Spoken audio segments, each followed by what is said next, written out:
Calvin Mercer paid $100 for an abandoned storage unit and found a woman's entire life packed into a trunk. Letters she never mailed, photos from 1998, and words that still trembled with fear. Her name was Evelyn Fallon, and she vanished 26 years ago after discovering something people with power wanted buried. He thought he was buying forgotten junk, but what he really bought was a secret that corrupt men had killed to protect. The deeper Calvin dug, the more he realized Evelyn hadn't just disappeared. She'd been erased, and the people who did it were still watching. Now someone was following him, warning him, threatening him to stop searching before he ended up like her. Subscribe and comment where you're watching from, because this story tears open decades of silence, and you need to hear what they tried to hide. Calvin Mercer drove the last nail into the fence post. The wood splintered under his hammer. He stepped back and wiped sweat from his forehead. The Nebraska sky stretched flat and empty above his property. 3 years since Sarah died. 3 years of fixing things that didn't need fixing. He walked back toward the house. His boots crunched on dry grass. The mailbox stood crooked at the edge of the driveway.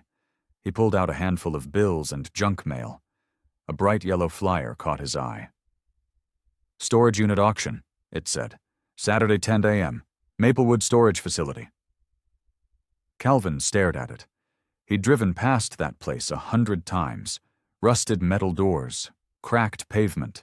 Nobody went there anymore. "Why not?" he said to the empty air. He folded the flyer and shoved it in his back pocket. The house waited behind him. Silent rooms, empty chairs, the same routine every day. Maybe this would be different. Saturday morning arrived cold and gray. Calvin started his truck and headed east on Route 14. The storage facility appeared after 20 minutes. Chain-link fence surrounded rows of orange doors. Paint peeled in long strips. A handful of people stood near the office. Calvin parked and walked over. "Morning," an older man said. He wore a stained baseball cap. "Dale Murch, I run the auctions." "Calvin Mercer." "First time?" "Yeah." Dale nodded.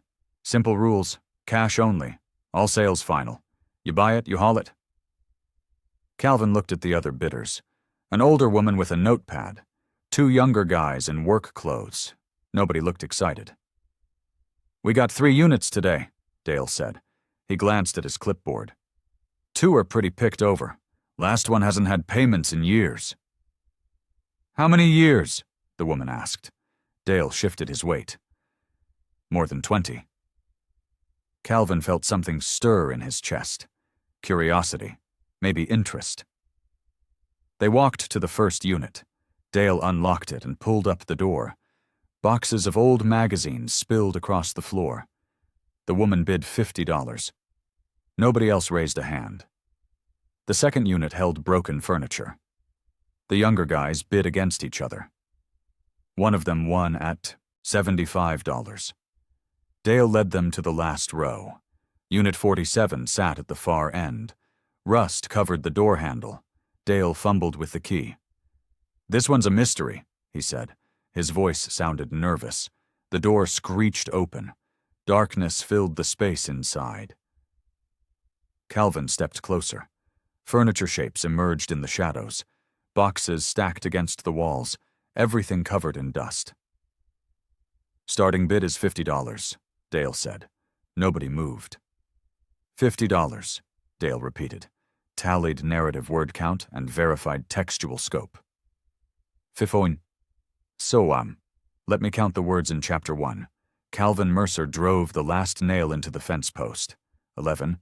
The wood splintered under his hammer. 6. He stepped back and wiped sweat from his forehead. 10. The Nebraska sky stretched flat and empty above his property. 11. 3 years since Sarah died. 5. 3 years of fixing things that didn't need fixing. 9. He walked back toward the house. 6. His boots crunched on dry grass. 6. The mailbox stood crooked at the edge of the driveway. 10. He pulled out a handful of bills and junk mail. 10. A bright yellow flyer caught his eye. 7. Storage unit auction, it said. 5. Saturday 10 a.m. 3. Maplewood storage facility. 3. Calvin stared at it. 4. He'd driven past that place 100 times. 8. Rusted metal doors. 3. Cracked pavement. 2. Nobody went there anymore. 4. Why not? He said to the empty air. 8. He folded the flyer and shoved it in his back pocket. 11. The house waited behind him. 5. Silent rooms. 2. Empty chairs. 2. The same routine every day. 5. Maybe this would be different. 5. Saturday morning arrived cold and gray. 6. Calvin started his truck and headed east on Route 14. 10. The storage facility appeared after 20 minutes. 7. Chain-link fence surrounded rows of orange doors. 7. Paint peeled in long strips. 5. A handful of people stood near the office. 8. Calvin parked and walked over. 5. Morning, an older man said. 5. He wore a stained baseball cap. The man introduced himself, identifying as Dale Murch, who runs the auctions. Calvin responded with his own name, confirming this was his first time at such an event. Dale laid out the straightforward ground rules: cash transactions only, all sales are final, and buyers must remove their purchases immediately. Calvin surveyed the other attendees, an older woman meticulously taking notes, 2 younger men dressed for manual labor. The group seemed subdued, with minimal excitement about the upcoming auction. Dale explained they had 3 storage units available, 2 largely depleted, and a third with an extensive delinquency history spanning over 2 decades. The woman inquired about the precise time frame, prompting Dale to acknowledge more than 20 years of non-payment. Something sparked within Calvin, a mix of curiosity and nascent interest. They proceeded through the units, with the first containing old magazines, quickly purchased by the woman. The second units, broken furniture, drew competitive bidding from the younger men. The final unit, marked 47, and positioned at the auction's edge, appeared particularly intriguing. Its rust-covered handle and Dale's nervous demeanor suggested something unusual awaited inside. As the door opened with a piercing screech, darkness enveloped the interior. Calvin stepped forward, discerning shadowy furniture outlines and dust-laden boxes stacked methodically against the walls. Dale initiated the bidding at $50, met initially with complete silence. Calvin raised his hand. 50. Dale looked relieved. Sold to Calvin Mercer for $50. Wait, Calvin said. I meant 100. Dale's eyebrows lifted. You sure? Calvin nodded. He didn't know why. Something about the dusty silence inside that unit pulled at him. Sold for $100, Dale said. Calvin paid in cash. Dale handed him the key and a receipt. The other bidders drifted away. Calvin stood alone in front of Unit 47. He gripped the key. His hand trembled slightly. He bent down and lifted the door all the way up. Calvin stepped into the unit. Dust coated his boots. He coughed and waved his hand through stale air. Gray light filtered through the doorway behind him. An old couch sat against the left wall. Torn fabric exposed yellow foam underneath. 3 wooden chairs leaned in a corner. A small table with 1 broken leg rested nearby. Cardboard boxes filled most of the floor space. Some had collapsed. Others still held their shape. Calvin counted 12 boxes total. He pulled his phone from his pocket and turned on the flashlight. The beam cut through shadows. More details emerged. A standing lamp with no shade, a cracked mirror, stacks of old newspapers tied with twine. Nothing valuable, he said quietly. But something made him stay. Maybe the quiet. Maybe the mystery of 20 years abandoned. He lifted the nearest box. Light. He set it outside and opened the flaps. Clothes, women's clothes, faded jeans, t-shirts with cracked logos. Everything smelled like mildew. The next box held kitchen items, chipped plates, bent silverware, a rusted can opener. Calvin worked through 6 more boxes. Nothing interesting, just the remnants of someone's life packed away and forgotten. He moved deeper into the unit. His boot hit something solid. He knelt down and pushed aside a folded blanket. A trunk sat underneath. Dark wood, metal corners. A heavy padlock held it shut. Calvin's pulse quickened. He lifted the trunk. Heavy. Very heavy. He dragged it toward the light. "Well," he said, "what are you?" The padlock looked old, but solid. Calvin walked back to his truck and grabbed his toolbox. He selected a pry bar and wedged it under the lock's clasp. Metal groaned. The clasp bent. Calvin pushed harder. The screws holding the clasp ripped free from the wood. The trunk opened. Papers filled the top layer. Calvin moved them aside carefully. Photographs underneath. Polaroids. Dozens of them. He picked one up. A woman smiled at the camera. Brown hair pulled back, maybe 30 years old. She stood in front of a small house. Trees surrounded the property. Calvin flipped the photo over. Handwriting on the back. Summer 1997. His stomach tightened. He picked up another photo. Same woman. Different location. Standing beside a car. The handwriting said, July 1998. Calvin set the photos down and pulled out more papers. Letters, envelopes addressed but never mailed. He opened one carefully. The paper crinkled under his fingers. "I don't know what to do anymore," the letter began. "He won't stop. The threats keep coming, I'm afraid." Calvin's hands shook. He read the date at the top. September 15th, 1998. He set the letter down and stared at the open trunk. More letters, more photos, a small jewelry box, a broken watch, personal things, intimate things. Someone's entire life packed into this trunk. Someone who wrote about being afraid. Someone who disappeared. Calvin looked at the photo again. The woman's smile looked genuine. Happy. But the letters told a different story. He pulled out his phone and took a picture of the trunk's contents.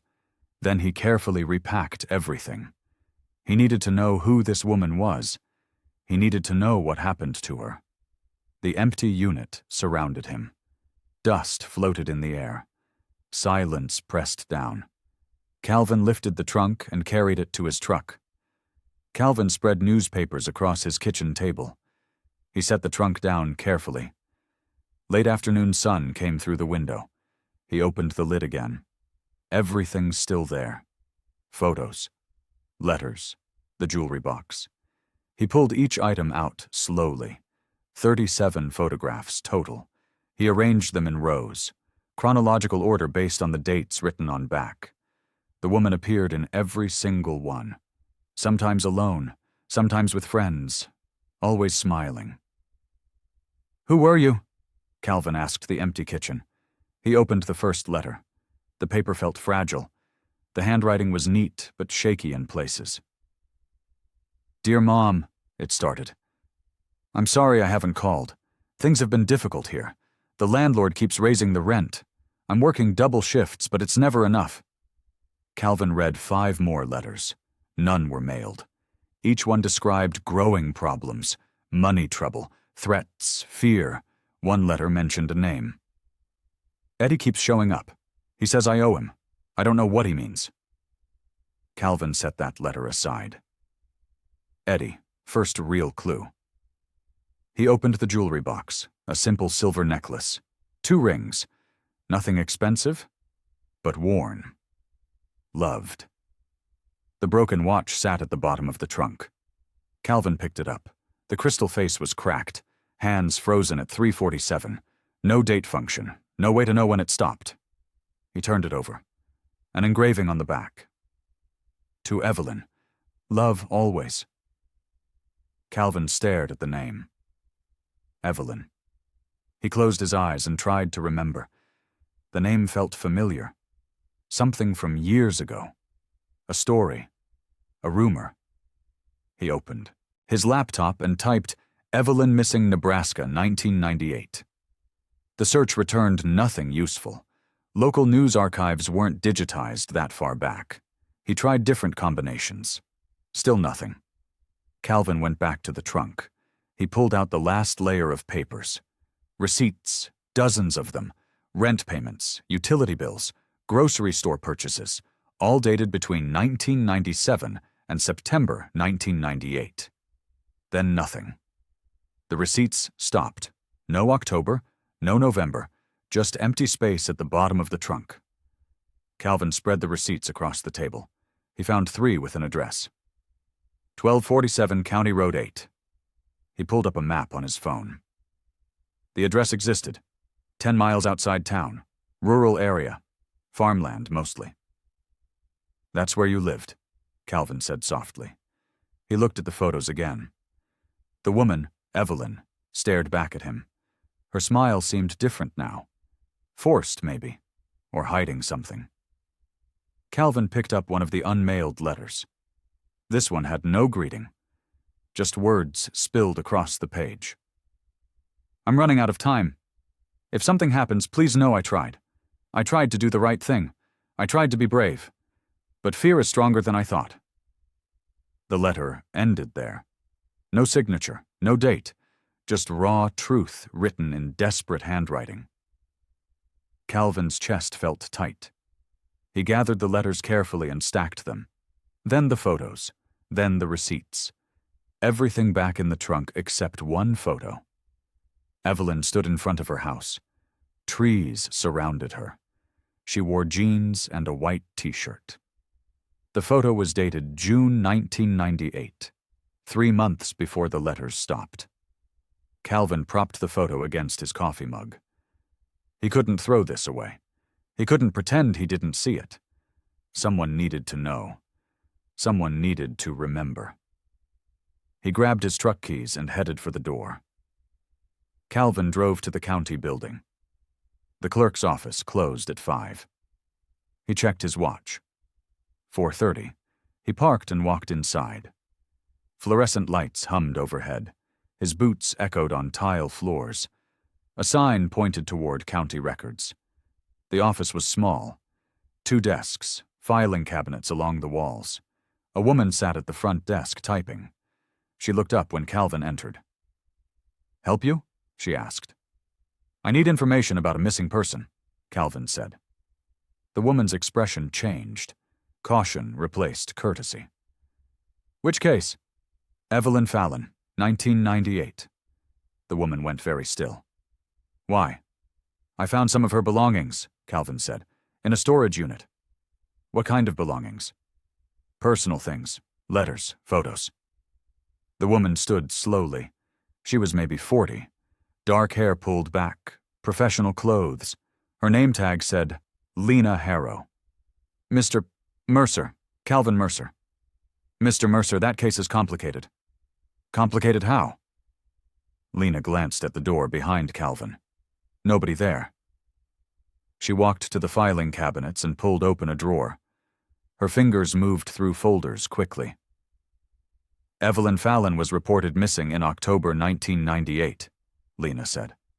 Her voice dropped lower. The report was filed by her mother. Evelyn was 29 years old. "What happened to her?" "Nobody knows." Lena pulled out a thin folder. "The investigation lasted 3 weeks. Then it was closed." "Why?" "Officially? Lack of evidence? Unofficially?" Lena looked at Calvin directly. "People decided she probably just left town." "Did she?" "Her car disappeared. Her apartment was empty. No signs of struggle." Lena set the folder on the desk, but didn't open it. "Everyone assumed she wanted a fresh start." Calvin pulled out his phone. He showed Lena the photo he'd taken of the trunk's contents. Lena leaned forward. Her eyes widened. "Where did you get this?" she asked. "Storage unit auction. Unit 47 at Maplewood Storage." "That facility's been abandoned for years." "I know." Lena picked up the folder and opened it. She scanned the first page. The investigating officer was Sheriff Tom Radley. He's still sheriff. Can I talk to him? You can try. Lena's tone suggested it wouldn't help. But Mr. Mercer, you should be careful. Careful of what? This town worked hard to forget about Evelyn Fallon. Lena closed the folder. Opening this back up won't make you popular. Calvin met her eyes.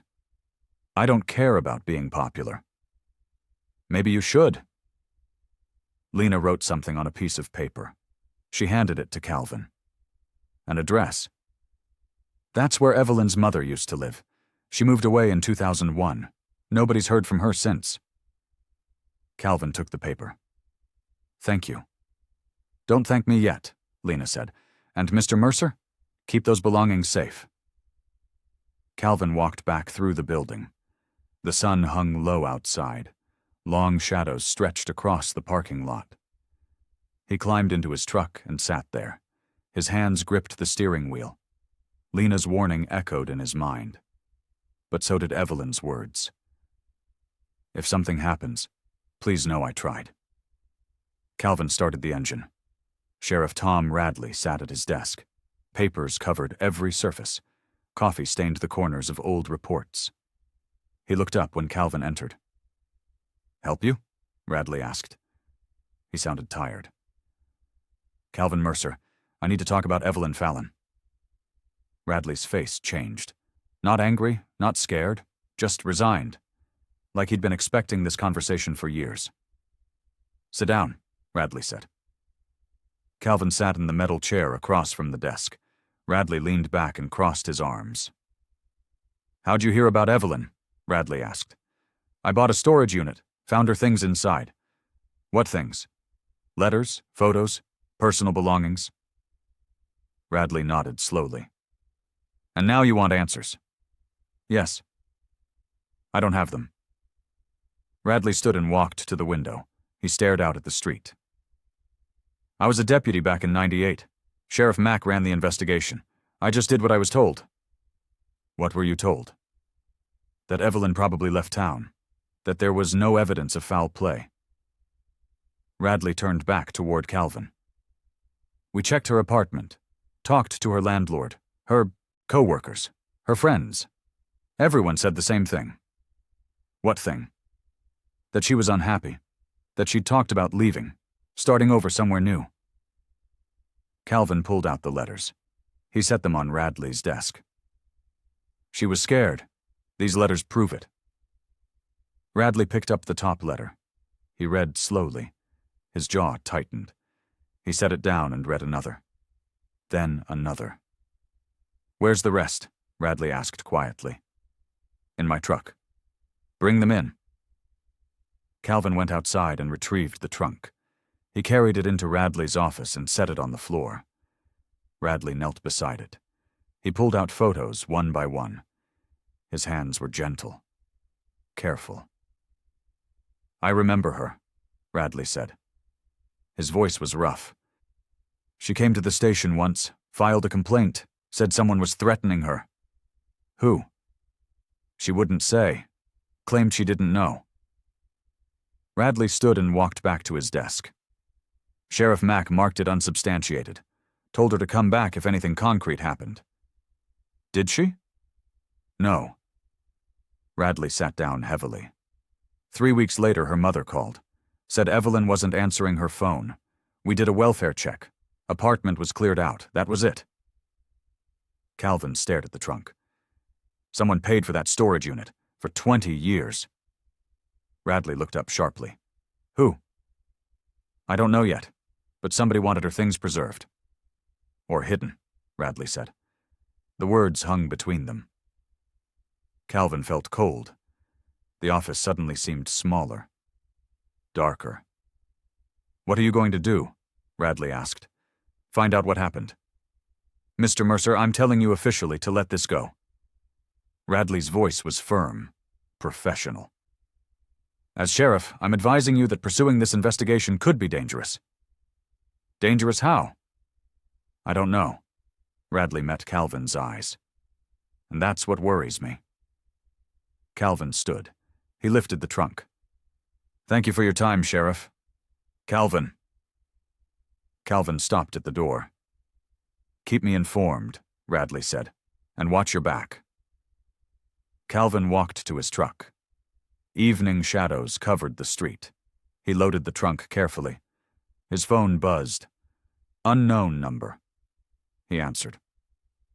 "Hello?" Silence. Then a click. Calvin lowered the phone slowly. His pulse hammered in his ears. He climbed into the truck and locked the doors. Calvin drove home. His headlights cut through gathering darkness. The road stretched empty ahead. No other cars. No lights in distant houses. His phone buzzed again. Same unknown number. He let it ring. It stopped after 5 rings. He pulled into his driveway and parked. The house stood dark. He hadn't left any lights on. Stupid. He always left the porch light on. Calvin grabbed the trunk and his phone. He walked to the front door. The key stuck in the lock. His hands were shaking. He forced himself to breathe slowly. The key turned. He stepped inside. Everything looked normal. Nothing disturbed, nothing moved. Just his quiet house. Same as always. He set the trunk on the kitchen table and turned on every light. The brightness helped. His heart rate slowed. His phone buzzed a 3rd time. Different number. Local area code. Calvin answered. "Hello? Mr. Mercer?" A man's voice, older, nervous. "Speaking. This is Dale Murch from the auction." Calvin sat down. "What can I do for you, Dale?" "I heard you've been asking questions about that storage unit." Dale's breathing sounded heavy. "You need to stop." "Why?" "Just trust me. That unit should have stayed locked." "Too late for that." Dale was quiet for several seconds. "Then be careful. That's all I can say. Be very careful." "Who paid for that unit, Dale?" "I can't tell you." "Can't or won't?" "Both." Dale's voice cracked. "I'm sorry, I can't help you." The line went dead. Calvin set his phone down. He stared at it. 2 warning calls in one night. First the silent one. Now Dale. Someone was watching. Someone knew what he'd found. He stood and locked all the doors, all the windows. He closed the curtains. Then he sat back down at the kitchen table. The trunk sat there. Innocent, just old wood and metal. But it had triggered something, disturbed something that wanted to stay hidden. Calvin opened his laptop. He typed, "Sheriff Mack, Nebraska, retired." 1 result. An obituary from 2015. Former Sheriff Richard Mack passed away peacefully at age 72, survived by wife Martha and son Daniel. Dead. The man who closed Evelyn's investigation was dead. No way to ask him questions. No way to challenge his decisions. Convenient. Calvin searched for Eddie, the name mentioned in Evelyn's letters. Eddie, Nebraska landlord, 1998. Nothing useful. Common name. Too many results. He went back to the receipts from the trunk. 3 showed an address. 1247 County Road, 8. Evelyn's old rental house. Calvin pulled up the county property records.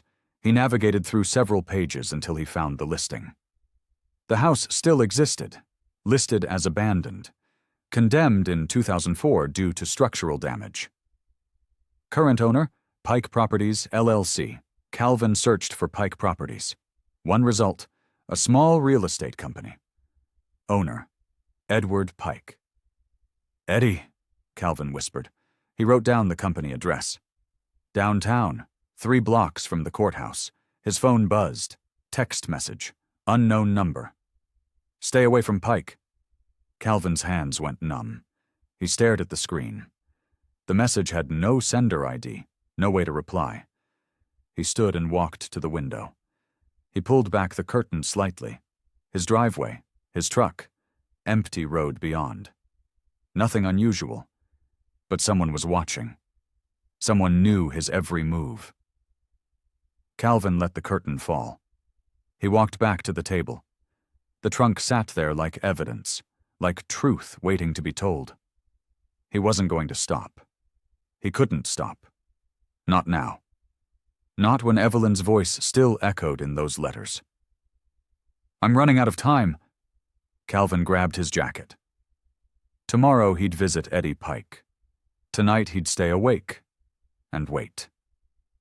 Calvin didn't sleep. He sat at the kitchen table all night, coffee cup after coffee cup. The trunk's contents spread before him like a puzzle. Dawn came gray and cold.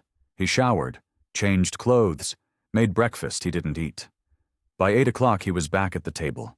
He created a timeline. September 1997. Evelyn moved to 1247 County Road 8. Receipts proved it. June 1998. Photos showed her at the house, smiling, happy. July 1998. Letters mentioned money problems. August 1998. Letters mentioned threats. Eddie's name appeared. September 1998. Everything stopped. Calvin tapped his pen against the notebook. 4 months. Something happened in 4 months that made Evelyn disappear. He reread the letters. One mentioned the landlord raising rent. "Eddie keeps saying I'm behind. But I paid. I know I paid." Another letter was addressed to someone named Tom. Not mailed? Never sent. "Tom, I'm sorry to bother you, but I don't know who else to trust. Eddie Pike has been coming to the house. He stands outside. He doesn't knock, just stands there, watching. I'm afraid to leave. I'm afraid to stay." Calvin set the letter down. His hands felt cold. Tom? Could be anyone. But Sheriff Radley's first name was Tom. He'd been a deputy in 1998. Did Evelyn know Radley? Did she try to reach him? Calvin picked up another letter. This one had no greeting. "I found something. Something wrong. I don't know what to do with it. If I say anything, Eddie will know. If I stay quiet, I'm guilty too." Found something. Calvin underlined those words. What could she have found? He pulled out the photos again. He studied each one carefully. Background details, locations, dates. Most showed Evelyn alone. 4 showed her with others. Friends, maybe. Co-workers.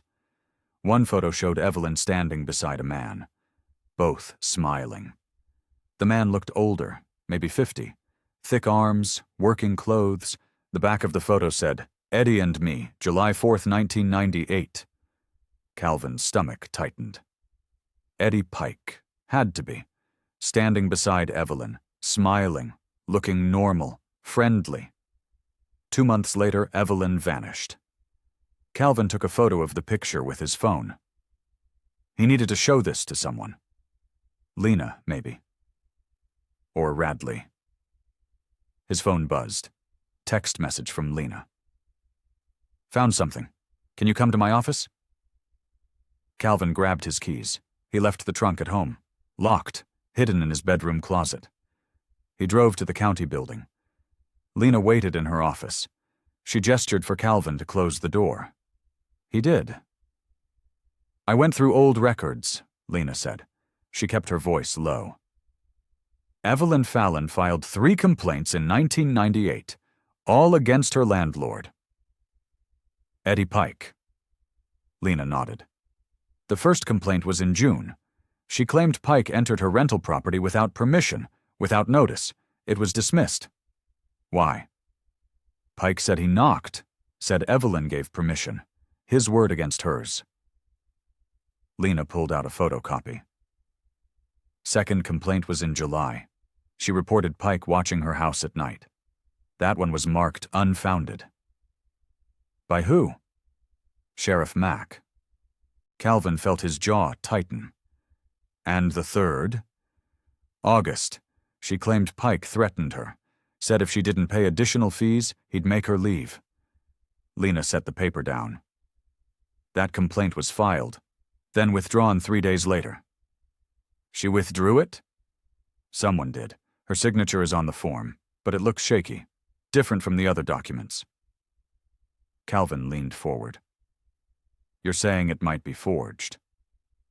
I'm saying I don't know. Lena met his eyes. But something was wrong, and nobody investigated. Except now. Except now, Lena agreed.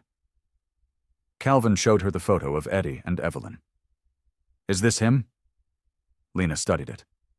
I've never met Pike personally, but the company still operates. You could visit the office.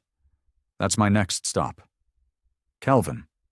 Lena's voice was serious. Be smart about this. Pike has connections, old connections. To who? Everyone who matters in this town. Calvin stood.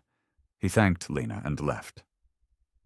The morning sun felt too bright, too normal, like the world shouldn't look this ordinary when secrets were being uncovered. He drove downtown. Pike Properties sat above a hardware store. Narrow stairs led up to a glass door. The sign was faded. Calvin climbed the stairs. He pushed open the door. The office was small and dim. 2 desks, filing cabinets. Dust covered everything. A man sat at the far desk. He looked up when Calvin entered. Help you? The man asked. He was maybe 70. Thin gray hair, weathered face, thick glasses. I'm looking for Edward Pike, Calvin said. The man studied Calvin carefully. You found him. Who are you? Calvin Mercer. Don't know you. I bought something that belonged to a former tenant of yours, Evelyn Fallon. Pike's expression didn't change, but his hands stopped moving, just for a second. Don't remember that name, Pike said. She rented from you in 1998, 1247 County Road 8. Long time ago. I've had hundreds of tenants. Calvin pulled out his phone. He showed Pike the photo. Eddie and Evelyn, July 4th. Pike looked at it. His jaw worked. Where'd you get that? Storage unit, full of her things. So? So she disappeared in September 1998. You were her landlord. She filed complaints against you. Pike stood. He was shorter than Calvin expected, but his voice was hard. Those complaints were lies. I run an honest business, always have. She said you threatened her. She was behind on rent. I told her to pay or leave. That's legal. Is it legal to watch her house at night? Pike's face flushed. You need to leave. I need answers. I don't have answers. Pike walked around the desk. He stood close to Calvin. His breath smelled like coffee and cigarettes. Evelyn Fallon was unstable. She caused problems, then she left. End of story. Her mother reported her missing. Not my concern. It should be. Pike grabbed Calvin's arm. His grip was surprisingly strong. Listen to me carefully. That girl made her choices. What happened after she left isn't my responsibility. Now get out. Calvin pulled his arm free. He stepped back. I'm going to find out what happened. Good luck with that. Calvin walked out. His heart pounded. Pike's reaction confirmed something. The man was hiding something. Maybe guilt, maybe knowledge, maybe both. Calvin sat in his truck. He pulled up the property records on his phone. 1247 County Road 8, 10 miles east. He put the address in his GPS. 20 minutes later, he turned onto County Road 8. Farmland stretched on both sides. A few scattered houses. Most looked abandoned. The GPS announced his arrival. Calvin slowed. A driveway appeared on the left. Cracked pavement. Weeds pushed through everywhere. Calvin turned in and parked. The house sat 50 yards back. Small, single-story. White paint peeling in sheets. The roof sagged. Windows were broken. Calvin got out. Wind moved through tall grass. No other sounds. No cars. No neighbors visible. He walked to the front door. It hung crooked on one hinge. He pushed it open. Hinges screamed. The sound cut through the quiet. Inside smelled like rot and mildew. Water damage stained the walls. The floor was soft in places. Calvin stepped carefully. The main room was empty. No furniture, no signs anyone had lived here. He moved through the space. Kitchen, small bathroom, one bedroom. The bedroom had a broken window. Glass covered the floor. Calvin walked to the closet. The door hung open. Empty hangers. Shelf collapsed. He knelt and ran his hand along the floor. Something felt wrong. He knocked. Hollow sound. Calvin pulled out his phone and turned on the flashlight. He examined the floor more carefully. One section of boards looked different. Newer, maybe, or replaced. He wedged his fingers between boards. He pulled. Wood cracked. The section came free. Beneath was a small space, 6 inches deep. Calvin shined his light inside. Papers. A brown envelope. He pulled it out carefully. The envelope was water-stained but sealed. Calvin stood. He opened the envelope. Inside were Polaroids, 3 of them. Each showed documents, financial records maybe, names and numbers. He couldn't make out all the details, but one name was clear. Eddie Pike. Calvin's phone buzzed. He jumped. The envelope slipped from his hands. Papers scattered. He grabbed his phone. Text message. Unknown number. "You're at the house. Leave now." Calvin's blood went cold. He looked at the broken window. Nobody outside. Nobody visible. But someone was watching. Someone knew exactly where he was. He grabbed the papers, shoved them in his jacket. He walked quickly to the front door. The hallway felt longer, darker. A board cracked behind him. Calvin spun. Nothing there, just shadows. Old house settling. He ran. Out the door. Across the grass. To his truck.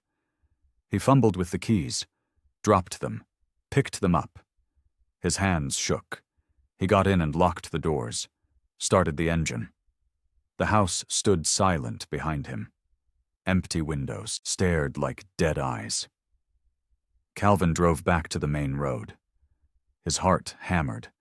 His hands gripped the steering wheel too tight. Someone was watching. Someone knew his every move.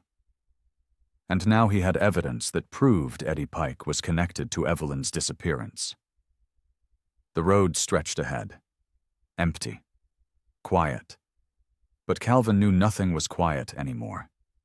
He'd crossed a line. Disturbed something that wanted to stay buried. No going back now. Calvin drove straight to Lena's office. He burst through the door. Lena looked up sharply. "What happened?" she asked. "I went to the house, Pike's rental property." Calvin pulled out the envelope. "I found these, hidden under the floorboards."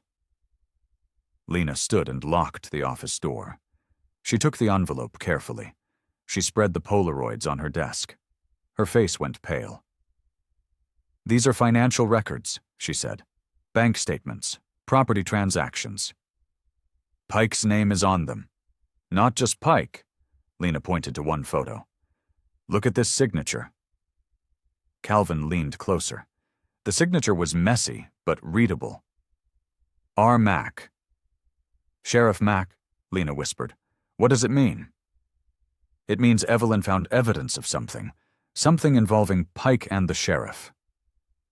Lena pulled out a magnifying glass. She examined the documents more closely. "These transactions show money moving between Pike properties and a county account." "That's illegal, right?" "It depends on the details, but it looks suspicious." Lena set down the magnifying glass. "If Evelyn found this and threatened to expose it, they silenced her." "Maybe." Lena's voice was cautious. "Or scared her enough that she ran." Calvin shook his head. "She wouldn't run. Her letters say she tried to be brave. She wanted to do the right thing." "Then where is she?"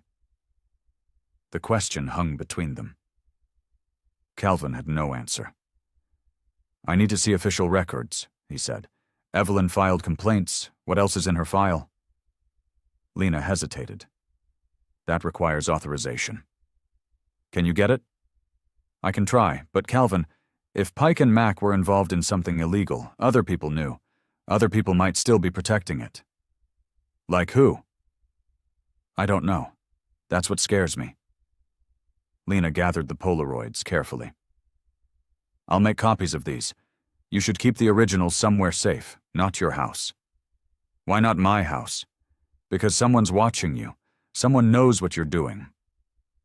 Lena met his eyes. They texted you at the house, didn't they? Calvin nodded slowly. Then they have access to information they shouldn't have. Phone records, maybe. GPS tracking? I don't know. Lena pulled out a folder. I looked up the storage unit payments. You were right. Someone paid cash every month for 20 years. Who? The facility records don't show a name. Just cash payments. Always on the first of the month. Lena opened the folder. But I found something else. The payment stopped in January this year. Why? That's when Dale Murch took over the facility. The previous owner died. Dale inherited it. He tried to contact the payer through a P.O. box listed in the records. No response.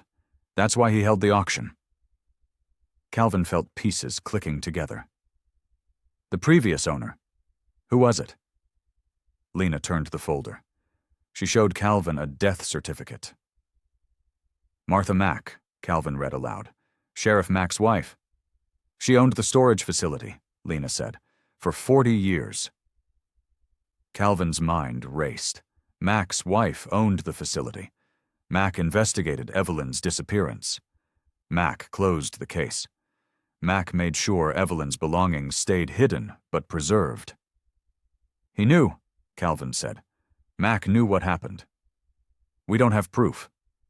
These photos are proof. They're proof of suspicious transactions, not proof of what happened to Evelyn. Lena stood. I'll pull her official file. Meet me back here tomorrow morning, early, before anyone else arrives. Calvin picked up the envelope. Thank you. Don't thank me yet. If we're wrong about this, we're destroying reputations for nothing. If we're right... Lena stopped. If we're right, we're exposing people who've kept this buried for decades, Calvin finished. Lena nodded. Exactly. And they won't let that happen easily. Calvin left. The afternoon sun felt wrong, too bright for the darkness they were uncovering. He got in his truck and sat there. His phone buzzed. Text message. Lena. Don't go home tonight. Find somewhere else to stay. Calvin stared at the message. His hands felt numb. Someone was watching. Someone was threatening. And now someone might come for him. He started the engine and drove. Calvin checked into a motel outside town. Small room. Clean enough. He locked the door and pushed a chair against it. Extra security. He spread the Polaroids on the bed. He studied them for hours. Names, numbers, dates, all from 1998, all showing money moving in patterns that made no sense for legitimate business. His phone rang. Unknown number. He didn't answer. It rang again. Same number. Calvin answered. What? Mr. Mercer, Dale Murch's voice. We need to talk. About what? About what you found. About what you're doing. How do you know what I'm doing? Dale was quiet for several seconds. Because people are asking questions. People who shouldn't be asking questions. What people? Just meet me, please. Tomorrow morning. The storage facility, 7 a.m. Why should I trust you? Because I'm the only one who'll tell you the truth about those payments. Dale's voice cracked. I should have spoken up years ago. I didn't. That's on me. But I can help you now. You said I should stop. Now you want to help? I was scared. I'm still scared. But you're not stopping, are you? No. Then you need to know everything. Dale took a shaky breath. 7 a.m. Come alone. The line went dead. Calvin set down his phone. This could be a trap. Dale could be working with Pike, or with whoever sent the threatening texts, but Dale sounded genuine. Frightened, but genuine. Calvin decided to risk it, but he'd bring insurance. He opened his phone and typed a message to Lena. Meeting Dale Murch at Maplewood Storage, 7 a.m. If you don't hear from me by 8, call Radley. Lena responded immediately. Be careful. Calvin lay back on the bed. He didn't sleep, just waited for morning. The Polaroid sat on the nightstand. Evidence of something, proof of something, but not enough to know the full truth. Not yet. Dawn came gray and cold. Calvin showered and dressed. He drove to the storage facility. The gate was unlocked. He drove through and parked near the office. Dale stood outside Unit 47, the same unit Calvin had bought. Dale looked older in the morning light, tired, frightened. You came, Dale said. I'm here. Talk. Dale glanced around. No other cars, no one visible. He pulled out a key. Come inside. They entered Unit 47.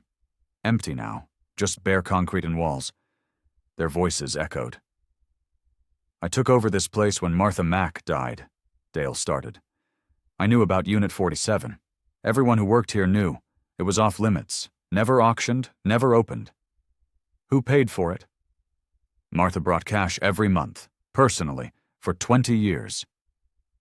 Dale's hands shook. I asked her once why. She said it was complicated. Said some secrets protect people. What people? She didn't say.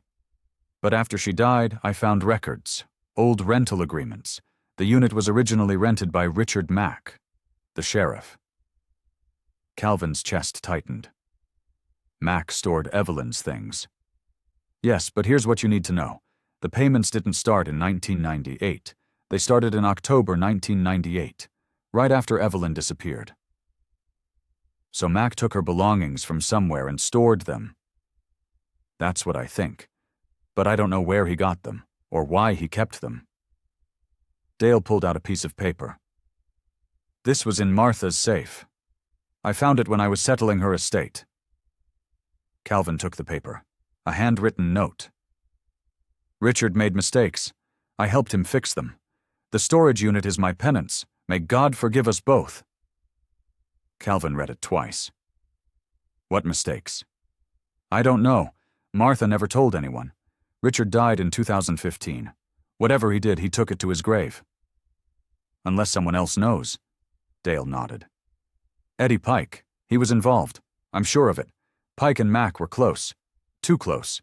People talked about it. Special treatment. Ignored complaints. Like Evelyn's complaints. Exactly. Dale walked to the back of the unit. There's one more thing. When I cleaned out the facility office, I found this. He pulled out a dusty ledger from behind a loose panel. He opened it to a marked page. Storage payments. But look at this entry. September 1998. Calvin leaned closer. The entry showed a large cash payment. $5,000. The note section said, EF deposit, special arrangement. EF, Calvin said. Evelyn Fallon. Someone paid a large deposit the month she disappeared. Someone wanted this unit, secured long-term.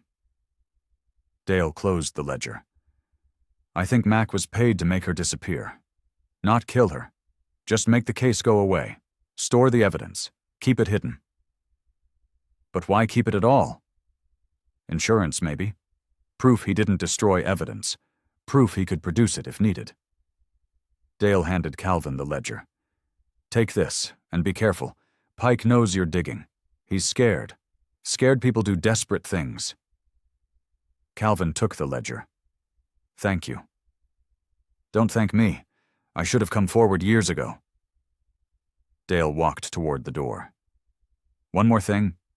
Evelyn's rental house. You went there. Yes. Don't go back. Pike had it condemned for a reason. The structure's unstable, but more than that, I think he's watching it. How do you know? Dale looked back. Because I drove past yesterday. His truck was parked there. Calvin knew he shouldn't go back. Dale's warning was clear.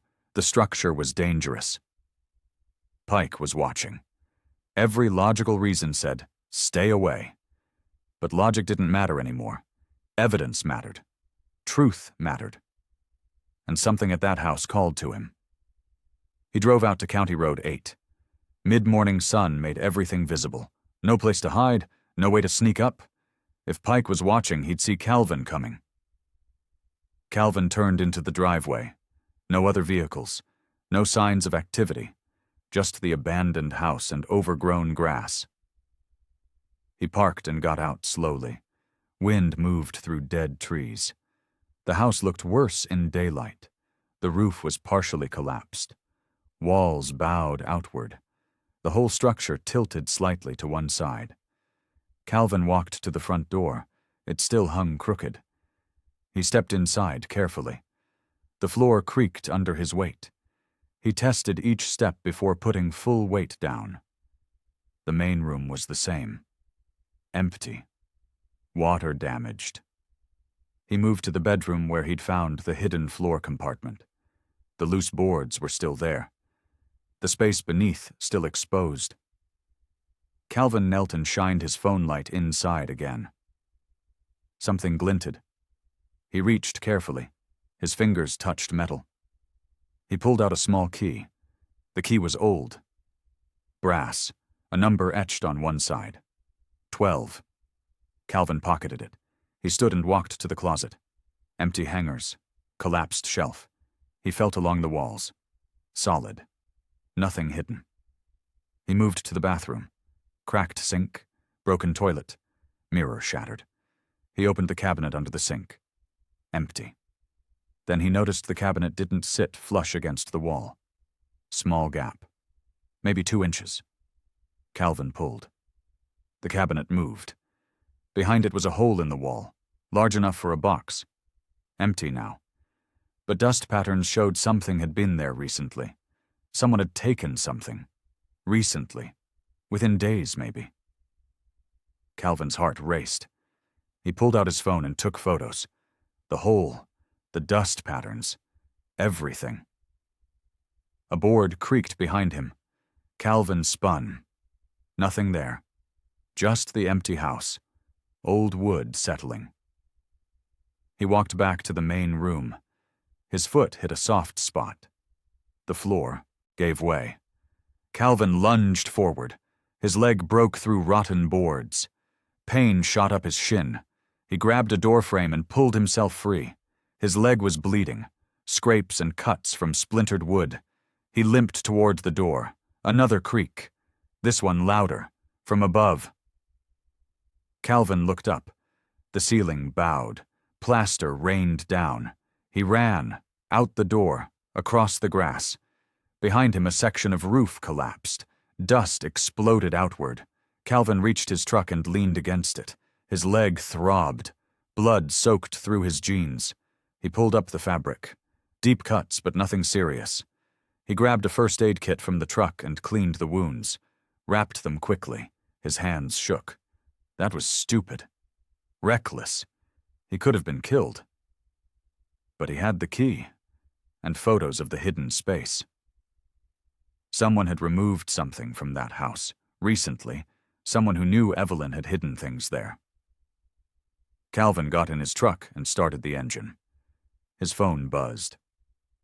Text message. You're determined to die, aren't you? Calvin stared at the message. His blood went cold. Someone had watched him nearly fall through the floor. Someone had watched him discover the hidden space. Someone was always watching. He drove back toward town. His leg hurt. His hands wouldn't stop shaking. But the key felt heavy in his pocket. Important. Connected to something. Number 12. Storage unit? Locker? Safety deposit box? He needed to show Lena. Show Radley. Show someone who could help him figure out what had opened. His phone rang. Lena. Calvin, where are you? Leaving the rental house. You went back after I told you not to? I found something. It doesn't matter. Get to the sheriff's office. Now. Why? Just come, please. Lena's voice was urgent. Someone else is looking for you. Someone who isn't friendly. The line went dead. Calvin pressed the accelerator. Calvin pulled into the sheriff's office parking lot. Lena's car was there. So was Radley's truck. And another vehicle Calvin didn't recognize. Black SUV, tinted windows. He limped inside. His leg was stiffening up. Blood had seeped through the bandage. Radley stood in the main office talking to a man in a suit. The man was maybe 50. Silver hair. Expensive watch. He stopped talking when Calvin entered. "Mr. Mercer," Radley said. His voice was tight. "This is Harold Vance, county attorney." Vance extended his hand. Calvin shook it. The grip was firm. Too firm. "Mr. Mercer, I understand you've been conducting an unofficial investigation," Vance said. "I've been asking questions. Questions that are disturbing people, creating problems. I'm trying to find out what happened to Evelyn Fallon." That case was closed 26 years ago. The investigation found no evidence of wrongdoing. The investigation was incomplete. Vance smiled. No warmth in it. "What makes you qualified to make that judgment?" "I found her belongings. Letters describing threats, evidence, suggesting what? That a troubled woman made accusations that couldn't be substantiated?"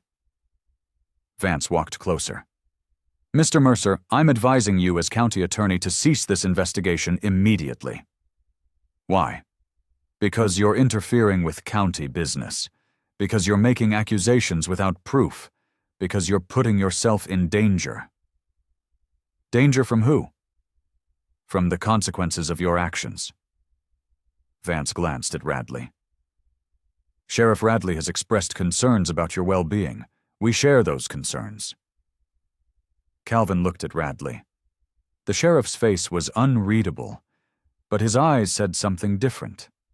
They said, "Be careful." "I appreciate the concern," Calvin said slowly, "but I'm not stopping." "Then you're a fool." Vance's smile vanished. "County business is complex, Mr. Mercer. Historical relationships are fragile. What you're doing could damage this community. Or expose the truth. Truth is subjective. Facts are what matter. And the facts show Evelyn Fallon left town of her own accord." Vance buttoned his suit jacket. "I strongly suggest you remember that." He walked out. The door closed behind him. Silence filled the office. Radley exhaled slowly. "What did you find at the house?" Calvin pulled out the key. "This, hidden under floorboards."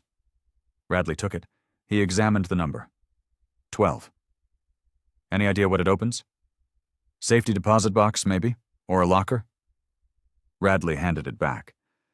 "Calvin, Vance is serious. He has power in this county. If he wants to make your life difficult, he can." "Is he protecting Pike?" "I don't know. Maybe. Maybe he's protecting the county's reputation. Maybe he's protecting something else." Radley sat down heavily. "But I believe you now. Something happened to Evelyn. Something that was covered up. Then help me." "I am helping. I'm trying to keep you alive." Radley pulled out a file. "I've been reviewing Mac's old case notes. There are inconsistencies, missing pages, reports that reference interviews that aren't documented. He destroyed evidence. Or someone did." Radley opened the file. "But I found something.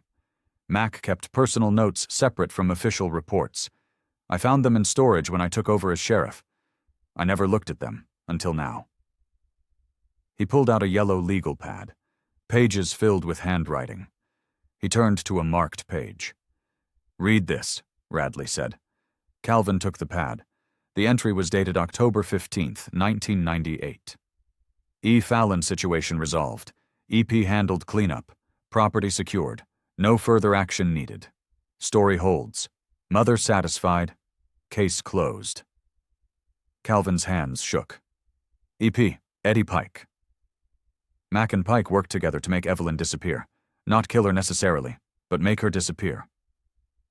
Radley closed the file. "The question is where, and whether she's still alive. After 26 years. It's unlikely, but without a body, we have to consider it. What do I do with this key?"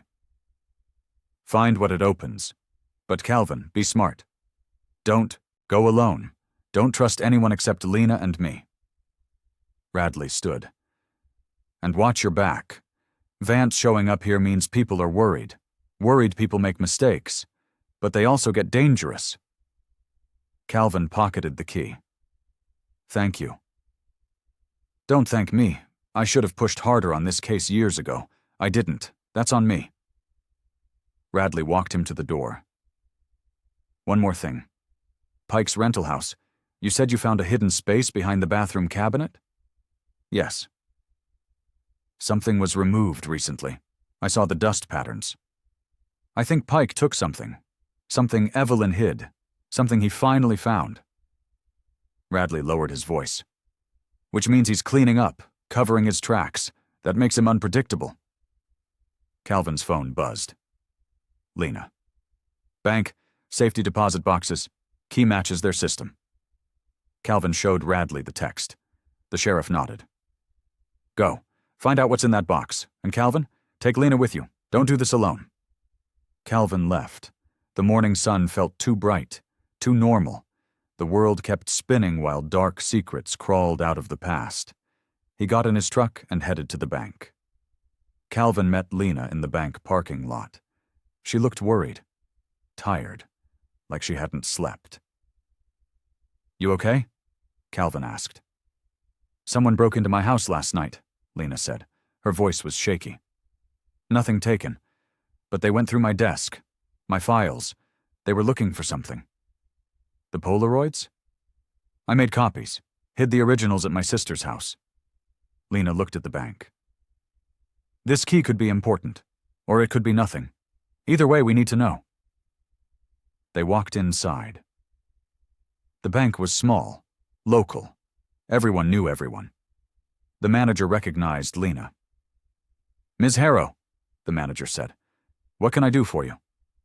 We need to access safety deposit box number 12, Lena said. Do you have authorization?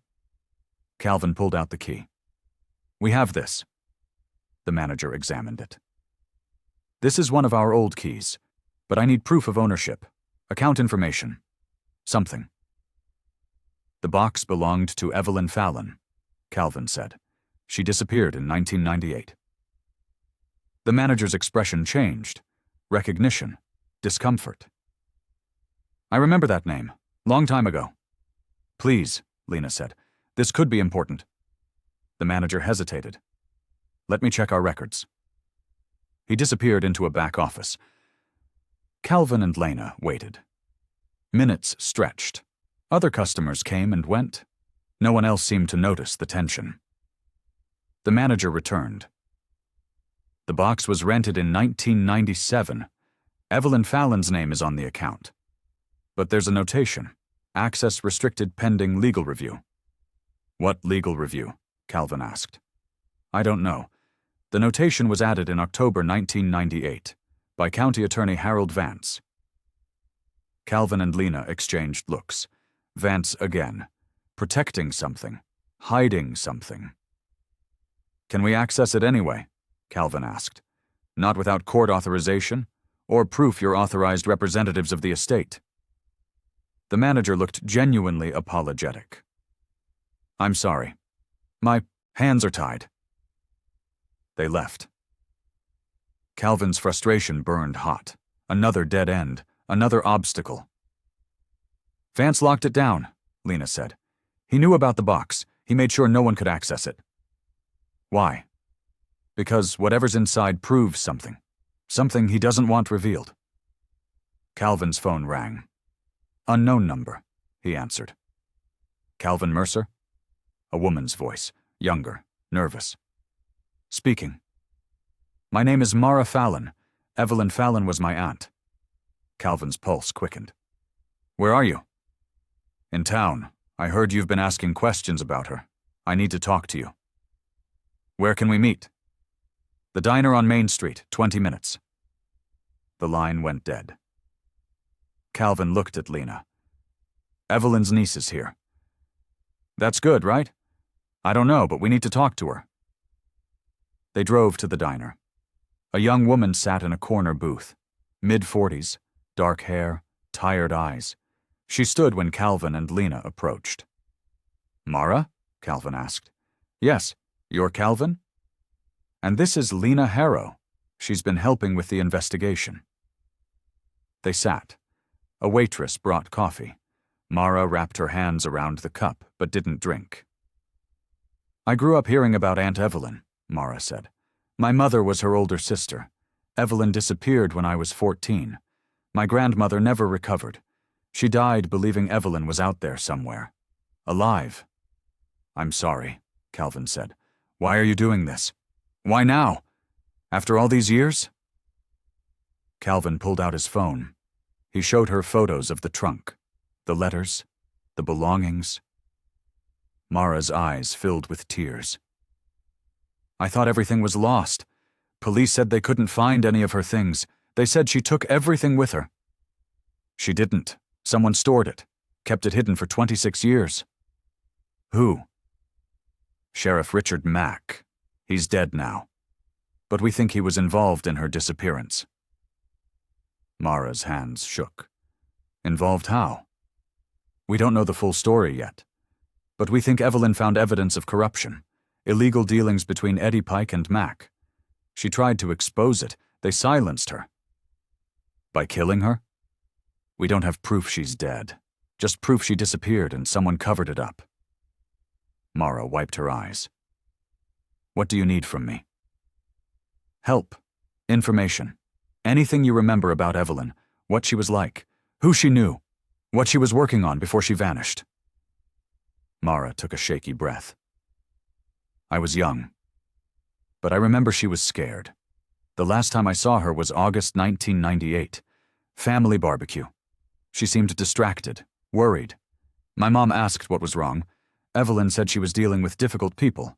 She didn't explain." "Do you know where she worked?" "The courthouse, county records office. Same place Lena works now." Lena sat up straight. "I didn't know that. Her file didn't mention employment." "She worked there for 2 years, 1996 to 1998. That's how she paid rent." Mara pulled out an old photo from her purse. "This is the last picture we have of her." The photo showed Evelyn at the barbecue, smiling, but her eyes looked distant, haunted. "Can I keep this?" Calvin asked. "Yes, and I want to help. Whatever you need. I want to know what happened to her. It could be dangerous. People are watching, threatening." "I don't care. She was family. She deserves justice." Calvin looked at Lena. Lena nodded slowly. "Okay," Calvin said. "We work together, but we're careful. No unnecessary risks." Mara extended her hand. "Deal." They shook. Calvin felt something shift. They weren't alone anymore. They had someone with personal connection, someone who wouldn't give up. His phone buzzed. Text message. Unknown number. "The niece is a mistake.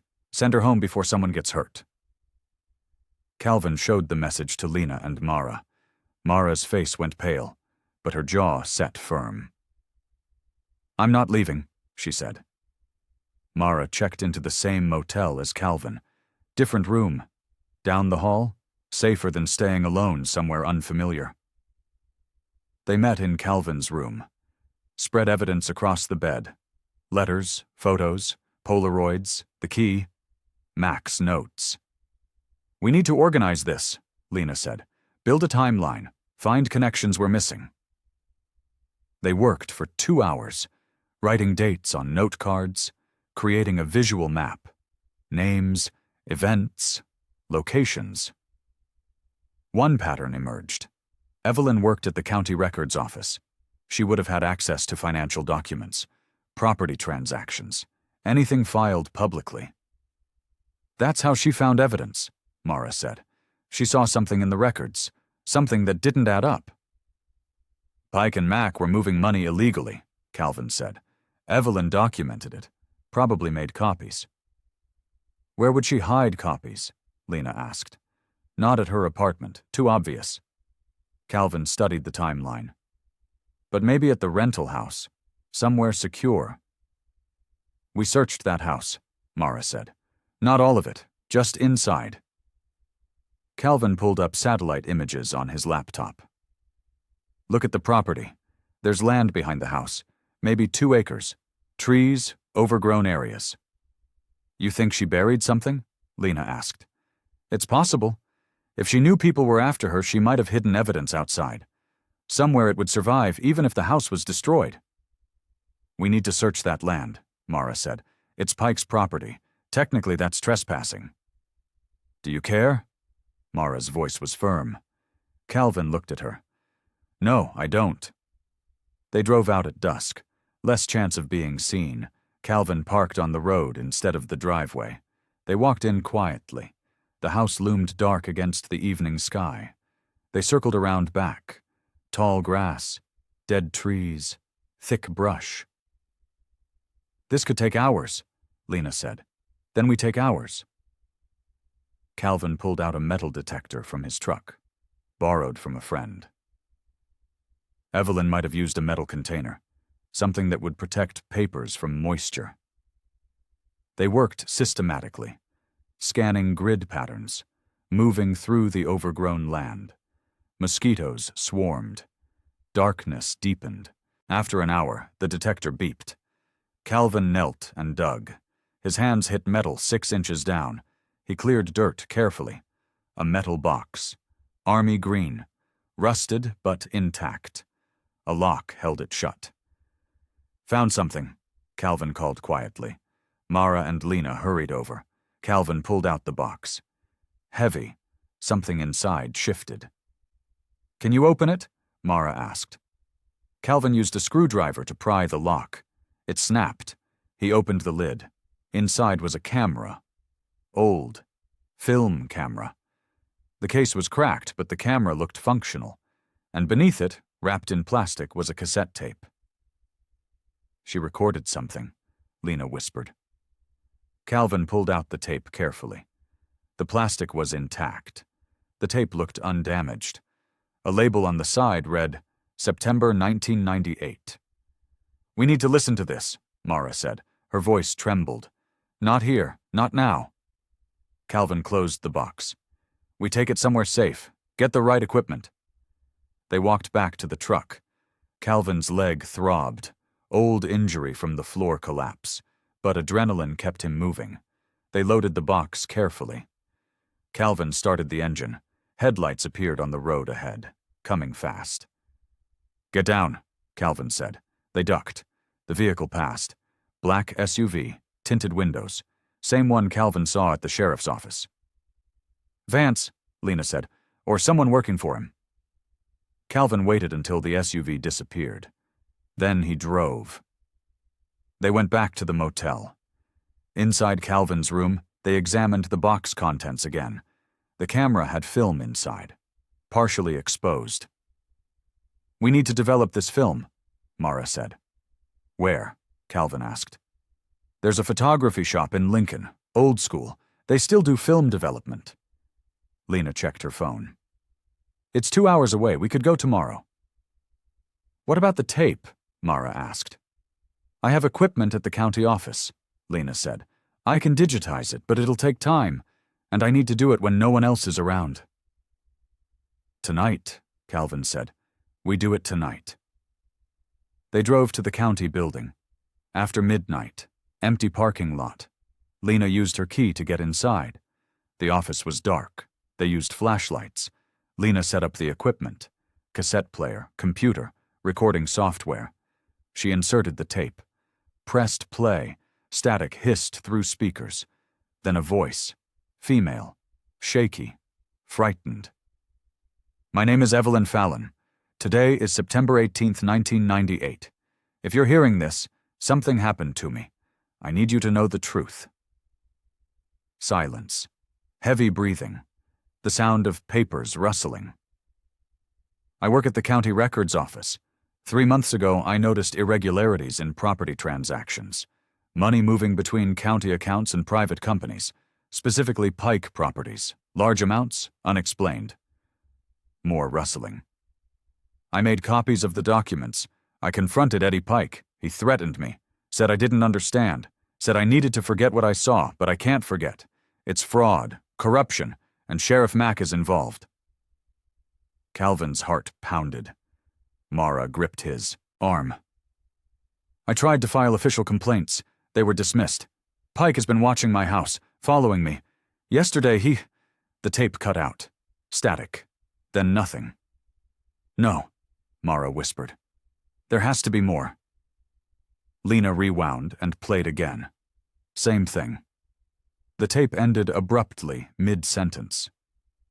It's damaged, Lena said. Water damage maybe, or age. I can't recover the rest.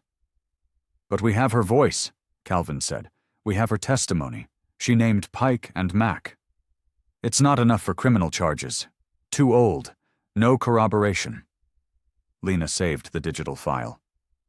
But it's proof she was afraid. Proof she documented corruption. It supports everything else we've found. What about the film? Mara asked. Tomorrow. We get it developed. See what she photographed. Calvin stood. His leg was screaming now. Pain had broken through adrenaline. We should go. Being here after hours is risky. They left. The night air felt cold. Clean. Calvin breathed deeply. They had evidence now. Real evidence. Evelyn's voice, her words, her truth. But it wasn't enough. Not yet. They needed more. His phone buzzed. Text message. You found the box. Now stop. Final warning. Calvin showed the others. Mara's face hardened. They're watching the property. They know we were there. Let them watch, Calvin said. We're not stopping. Morning came too fast. Calvin's leg was swollen. Infected, maybe. He limped to the motel office and asked for first aid supplies. The clerk gave him what she had. Lena arrived with coffee and food. They ate in Calvin's room. Mara looked exhausted, dark circles under her eyes. I couldn't sleep, Mara said. Hearing her voice, after all these years, it feels real now. She's not just a story anymore. We'll find out what happened, Calvin said. I promise. Don't make promises you can't keep. I don't. They drove to Lincoln. 2 hours of flat highway. Farmland on both sides. Radio played low. Nobody talked much. The photography shop was small, old building, hand-painted sign. A man in his 60s stood behind the counter. Help you? He asked. We need film developed, Calvin said. He pulled out the camera. It's old, from the 1990s. We don't know what's on it. The man examined the camera. I can do it. Take about an hour. We'll wait. They sat in plastic chairs near the window, watching the street, watching cars pass. Time moved slowly. Calvin's leg throbbed. Finally, the man returned. Got your prints, also made digital copies. He handed over an envelope. Calvin opened it. 24 photos. He spread them on the counter. The first 10 showed documents, financial records, same ones from the Polaroids but clearer. Bank statements, wire transfers, names visible, amounts visible, Pike's name, Mack's name, county account numbers. She photographed evidence systematically, Lena said, like she was building a case. The next 5 photos showed Pike's truck parked outside Evelyn's rental house. Different times, different days, proof of surveillance. The last 9 photos were different.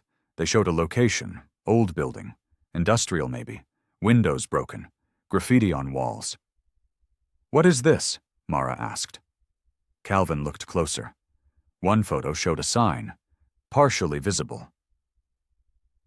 Sessing plant. It's a processing plant, Lena said. Probably abandoned. But which one? Calvin pulled out his phone. He searched abandoned processing plant Nebraska County. 3 results, 2 in other counties, 1 locally. Riverside Meatpacking, closed 1985. He pulled up satellite images. The building matched the photos. Why would she photograph this place? Mara asked. Maybe Pike used it for something. Storage, meetings, I don't know. Calvin paid for the prints and digital files. They left. We need to check out that plant, Mara said. "It's probably dangerous. Condemned buildings usually are." "I don't care. If Evelyn thought it was important enough to photograph, we need to see it." Calvin drove, following GPS directions, 20 miles outside town. Rural area. The plant sat back from the road. Fences surrounded it. Chain link. Rusted. Holes in several places. Calvin parked. They got out and approached carefully. The building was massive. 3 stories. Broken windows everywhere. Vegetation grew through cracks in the pavement. "Stay together," Calvin said. "Watch your step. These floors could collapse." They found a gap in the fence and slipped through. The main entrance was boarded up. They circled around, found a side door hanging open.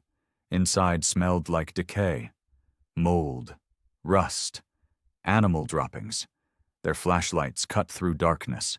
Machinery sat abandoned. Conveyor belts frozen in place. Everything coated in dust. "What are we looking for?" Lena asked. "I don't know.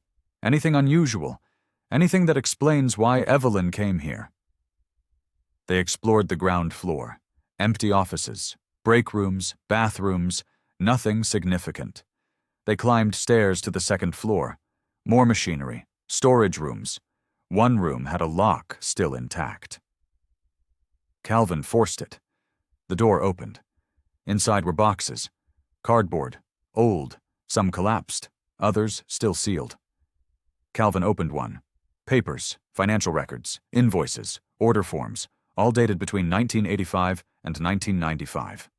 "This is old business records," Lena said, "from when the plant was operational." "Why store them here?" Mara asked. "Usually companies keep records for 7 years, then destroy them." Lena examined the papers. "But these are older. Someone wanted them preserved." Calvin opened another box. More records, but these looked different. Handwritten ledgers, notes, cash amounts with no explanations. "These aren't official records," Lena said. Her voice changed. "These are off-books transactions, money moving without documentation." "Illegal," Calvin said. "Very." Lena photographed several pages. Pike Properties is listed, multiple times, large cash payments to unnamed recipients. "Mac?" Mara asked. "Maybe. Or others. This is systematic corruption going back decades." Lena's hands shook. "Evelyn found this. She documented it. This is what got her killed." "We don't know she's dead," Calvin said quietly. "Yes, we do." Mara's voice was flat. "Nobody disappears for 26 years unless they're dead." Silence filled the room. Calvin couldn't argue. The truth sat heavy between them. A noise echoed from downstairs. Footsteps. Metal scraping. "Someone's here," Lena whispered. They turned off their flashlights. Darkness swallowed them. The footsteps grew louder. Coming up the stairs. Calvin moved to the door. He peeked through the crack. Flashlight beams swept the hallway. 2 people, maybe 3. "Search every room," a voice said. Male. Familiar. Calvin's stomach dropped. Eddie Pike. They backed into the room. No windows, no other exits. Trapped. Calvin looked around frantically. Large machinery against one wall. Conveyor belt assembly. Space underneath. "Get under there," he whispered. "Now." They crawled beneath the machinery. Tight fit. Metal pressed against Calvin's back. His injured leg screamed. He bit down on pain. Footsteps approached their room. The door creaked open. Flashlight beams swept across the space. "Nothing here," a voice said. "Not Pike. Someone else." "Check thoroughly," Pike's voice. "Close. Too close." "They were at the rental house last night. They might have followed Evelyn's trail here. What if they found the records? Then we have bigger problems." The flashlight beam moved systematically, across boxes, across walls. It passed over the machinery. Paused. Calvin held his breath. "Wait," Pike said. "These boxes have been moved recently. Dust patterns." Calvin's heart hammered. They were dead. Caught. No way out. Could be anyone, the other voice said. Kids, vandals, Urbex people. Pike was quiet, thinking. The flashlight beam swept the room again. Then he left. Footsteps receded down the hallway. They waited. 5 minutes. 10. No sounds. Calvin crawled out first. His leg almost gave out. He helped Lena and Mara out. "We need to leave," Lena whispered. "Now." They moved quickly but quietly. Down the stairs. Through the ground floor, out the side door. They ran for the fence. Through the gap. To Calvin's truck. Calvin started the engine and drove. Fast. Away from the plant. His hands shook on the steering wheel. "That was too close," Mara said. She was crying. "We could have died." "But we didn't," Calvin said. "And we have evidence, photos of those records, proof of decades of corruption." "It's still not enough," Lena said. "We need someone to talk, someone involved who will confirm everything." "Dale," Calvin said. "He knows things, more than he told us." "He won't talk. He's too scared." "Maybe, but he's our best option." Calvin drove to the storage facility. Dale's car was parked outside the office. Calvin got out and knocked on the door. No answer. He tried the handle. Unlocked. He pushed it open. Dale Antos sat at his desk, staring at the wall. He didn't turn when Calvin entered. "Dale." "I knew you'd come back," Dale said quietly. "I knew you wouldn't stop." "We found the plant. Pike was there, searching for something." "He's cleaning up, destroying evidence. He's been doing it for weeks." Dale finally turned. He looked 10 years older. Ever since Martha Mack died. Ever since he knew that storage unit might get auctioned. "What happened to Evelyn?" Calvin asked. Dale's eyes filled with tears. "I don't know. I swear I don't know. But I know Pike was involved, and Mack covered it up." "How do you know?" "Because Mack told Martha, and Martha told me, years later, when she was dying." Dale stood slowly. "She said her husband made terrible choices, protected terrible people. She paid for that storage unit as penance. She kept Evelyn's belongings safe because she couldn't bear to destroy them. But she couldn't bring herself to expose the truth either." "What truth?" "That Evelyn was going to expose corruption, that Pike felt threatened, that Mack chose to protect his friend instead of doing his job." Dale pulled out a folder. "Martha gave me this before she died, made me promise to keep it hidden, but also made me promise to give it to the right person if they came asking." He handed Calvin the folder. Inside were bank statements, checks, all made out to Sheriff Richard Mack, all from Pike Properties, signed by Eddie Pike. Mack was on Pike's payroll, Calvin said. For 20 years. Martha found the statements after Richard died, hidden in their basement. She kept them, insurance maybe, or evidence of her own guilt by association. Dale sat down heavily. "I've been terrified someone would find out I had these, but I also couldn't destroy them. Evelyn deserves justice." "Will you testify?" Lena asked.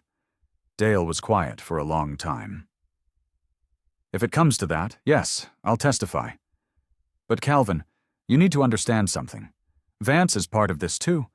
He might not have been involved in Evelyn's disappearance, but he helped cover it up. He locked down that safety deposit box. He's been protecting Pike for years." "Why?"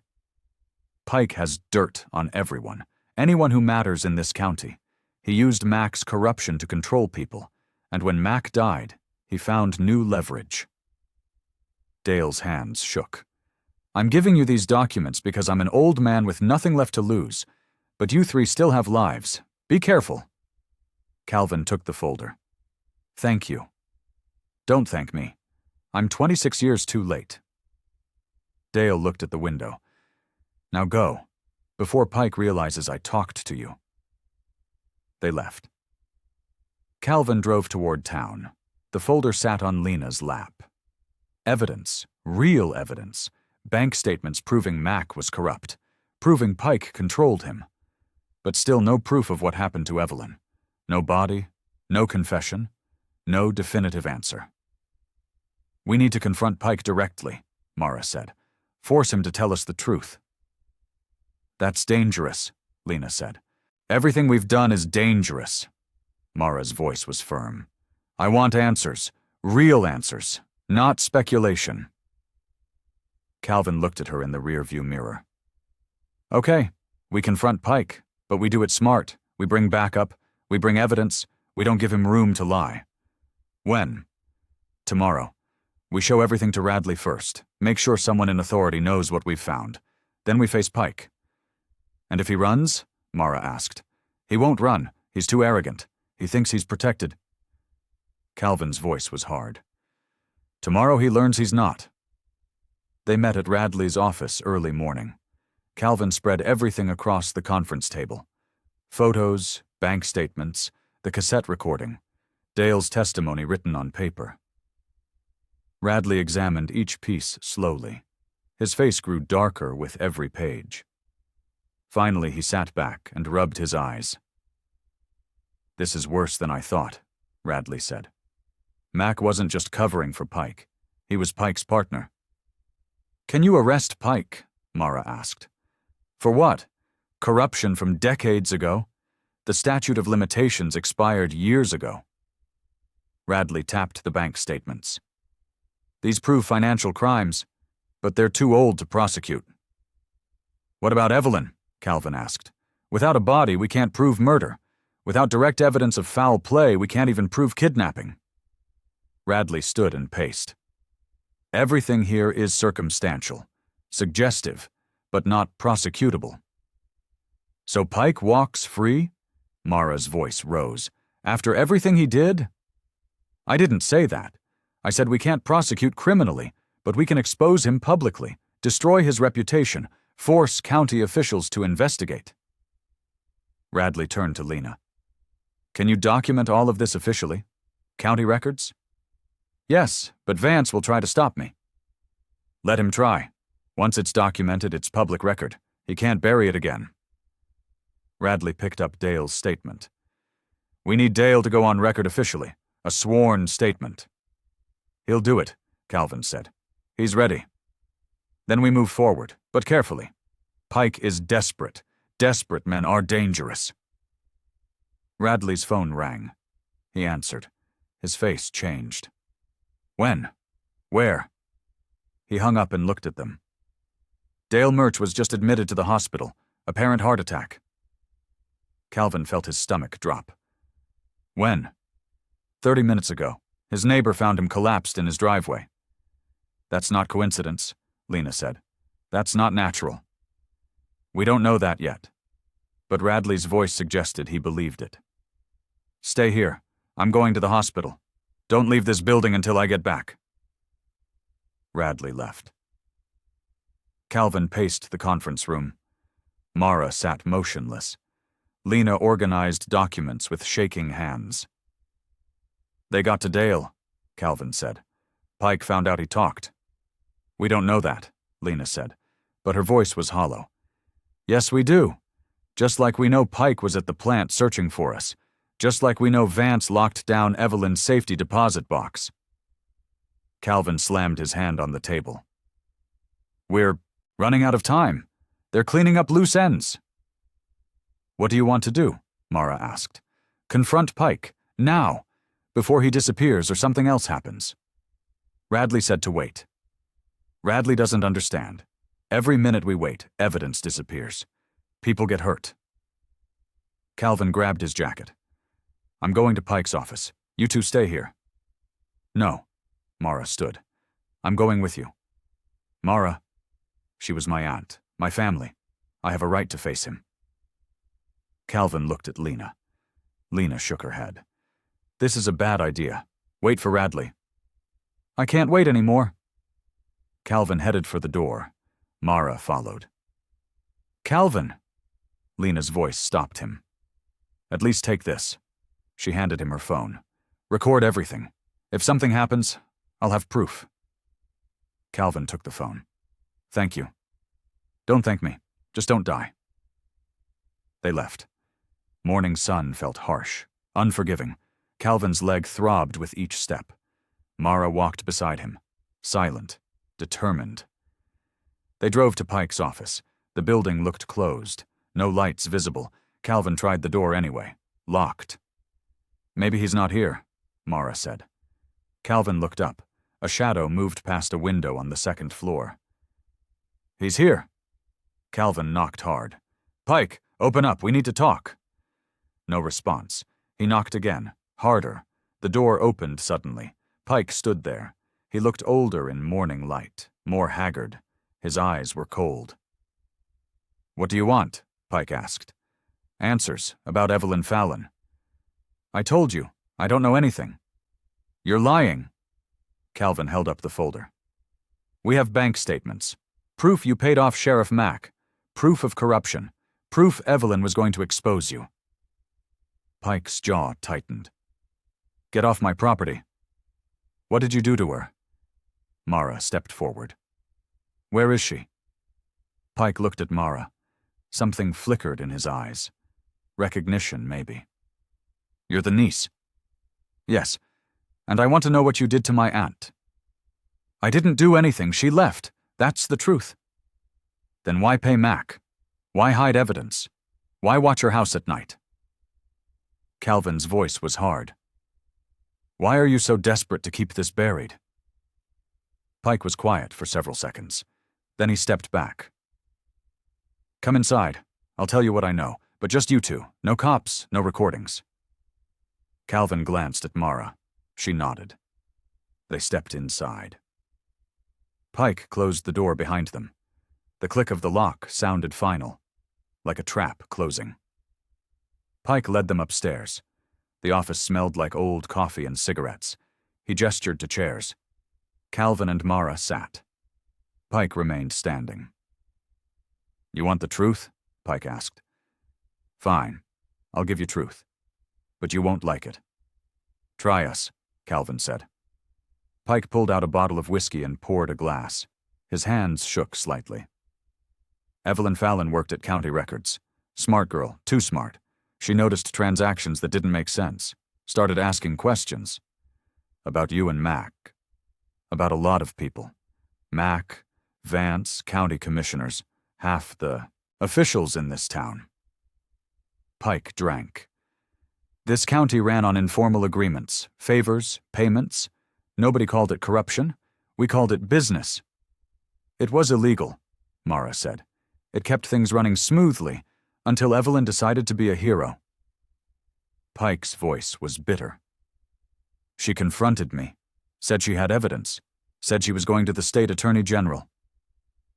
"What did you do?" Calvin asked. "I told Mack. He was supposed to handle it, talk to her, convince her to back off." Pike poured another drink. "But she wouldn't listen. She was determined, stubborn. So you threatened her." "I watched her house, tried to intimidate her. Stupid move. Made everything worse." Pike sat down heavily. "Then one night in September, Mack called me. Said there was a problem. Said I needed to come help." Calvin leaned forward. "What problem?" "Evelyn's car broke down on County Road 12, middle of nowhere, late at night. She called Mack, asked for help." Pike's voice dropped. "He went out there, found her. They argued. She threatened him directly. Said she had copies of everything. Said she was leaving town the next morning to file reports." "What happened then?" Pike looked away. "Mack panicked. He called me. Said we needed to contain the situation. I drove out there. By the time I arrived, Evelyn was—" His voice broke. He drank again. "Was what?" Mara's voice was barely a whisper. "She was in her car, unconscious. Mack said she fell. Hit her head on the doorframe during the argument. Said it was an accident." Calvin felt cold. "Was she alive?" "I don't know. I think so. But she wasn't moving.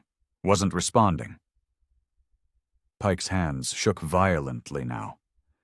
"Mack wanted to call an ambulance, but I said no. Said if we did that, everything would come out. The arguments, the threats, the corruption. We'd both go to prison. So you let her die, Mara said. Tears streamed down her face. We moved her car, took it to an old county lot, thought we'd hide it temporarily, figure out what to do. Pike stood and walked to the window. But when we came back the next day to check on her, she was dead, already cold. The room was silent. Calvin's heart pounded. Mara sobbed quietly.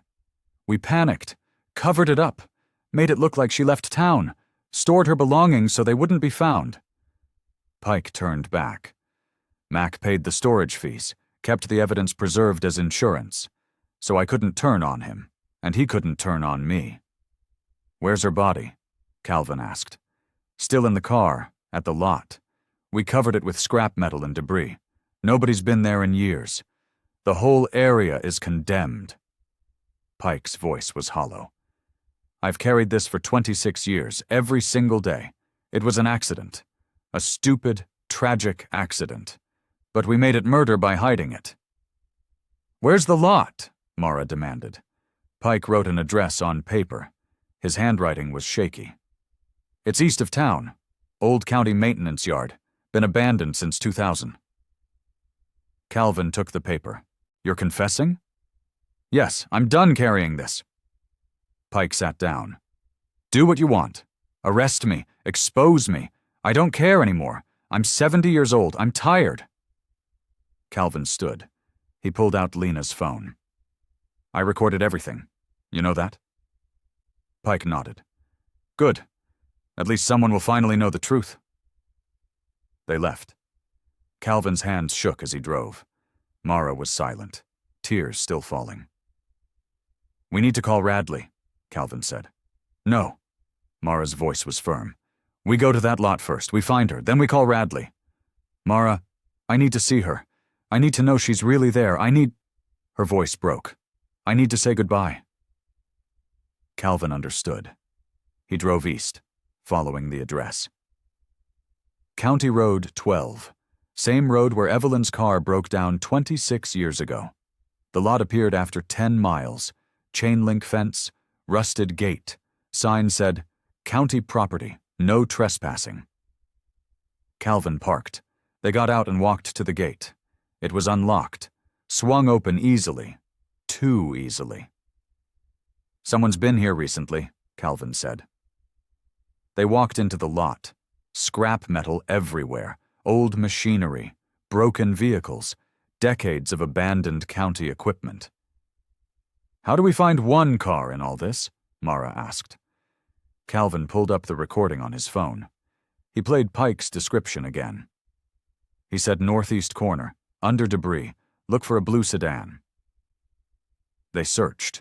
Moving through rust and wreckage, the sun climbed higher. Heat pressed down, then Calvin saw it. A glimpse of blue metal, mostly hidden under sheet metal and old pipes. Here, he called. Mara ran over. They started moving debris, heavy, sharp. Calvin's hands bled. Mara's clothes tore. But they kept working. Finally, they cleared enough. A car emerged. Blue Honda Civic. License plate barely visible under rust. Calvin looked through the driver's window. The glass was cracked but intact. Inside was dark. He pulled out his flashlight and shined it through. A skeleton sat in the driver's seat, slumped against the door. Clothes rotted but still present. A purse in the passenger seat. Oh, God, Mara whispered. She collapsed. Calvin caught her. I'm sorry, he said. I'm so sorry. Mara sobbed against his shoulder. 26 years of not knowing. 26 years of hope and grief. Finally answered. Finally real. Calvin pulled out his phone and called Radley. Radley arrived 30 minutes later. 3 patrol cars followed. Officers secured the scene. Yellow tape marked the perimeter. Calvin and Mara sat in Calvin's truck. Emergency blankets around their shoulders. Neither speaking, just watching officials swarm the lot. Radley approached. His face was grim. You shouldn't have come here without me. We needed to know, Calvin said. I understand. But this is a crime scene. You contaminated it. Radley softened. Though I suppose after 26 years, contamination doesn't matter much. Pike confessed, Calvin said. He showed Radley the recording. Radley listened. His expression darkened. This is a full confession. Manslaughter at minimum, concealment of death, obstruction of justice. Radley looked at the car. We'll need to process everything. Could take days. What about Pike? Mara asked. Her voice was raw. I'll issue a warrant. Bring him in. Radley's phone rang. He answered. Listened. His face went white. When? How? He hung up and looked at Calvin. Pike's office is on fire. Started 20 minutes ago. Fire department is there now. Calvin's stomach dropped. Is Pike inside? They don't know. Building's still burning. Too dangerous to enter. He set the fire, Mara said. He's destroying evidence. Maybe, or maybe... Radley stopped. Maybe what? Calvin asked. Maybe someone else did, to silence him permanently. The implication hung heavy. Vance, or others connected to the corruption. Pike had confessed. Named names. Become a liability. We need to check on Lena, Calvin said suddenly. If they're cleaning up loose ends... I already sent officers to her location. She's safe. At the station under protection. Radley gestured to the car. The medical examiner is here. They'll recover the remains. Start identification process. But based on what we know, it's almost certainly Evelyn Fallon. Mara stood. I want to stay. Until they recover her. That could take hours. I don't care. I've waited 26 years. I can wait a few more hours. Radley nodded. I'll have an officer stay with you. Calvin, you should go. Get your leg looked at. You're bleeding. Calvin looked down. His jeans were soaked. Blood from old wounds reopened. New cuts from moving debris. I'll go after Mara's taken care of, Calvin said. They waited. The sun moved across the sky. Officials worked methodically, photographing, measuring, documenting. Finally, a team approached the car. They opened the door carefully. The hinges screamed. One examiner climbed inside. Gentle, respectful. They lifted the remains onto a stretcher, covered them with a white sheet. Mara walked forward. Calvin followed. Radley let them through the tape. Can I see? Mara asked. The examiner looked at Radley. Radley nodded. They pulled back the sheet. Just the skull. The rest remained covered. Mara knelt. She reached out but didn't touch. I'm sorry we took so long. I'm sorry you were alone all these years. But we found you. We know the truth now. She stood. Tears streamed, but her voice was steady. Thank you for being brave enough to document what you found. Thank you for trying to do the right thing. You didn't die for nothing. They covered the remains again. The stretcher was loaded into the medical examiner's van. Mara watched until it drove away. It's done, she said quietly. We can go now. Calvin drove her back to the motel. She was silent the whole way. Empty. Processing. Calvin understood. Some truths were too heavy for words. His phone buzzed. Text from Radley. Pike's body found in the fire.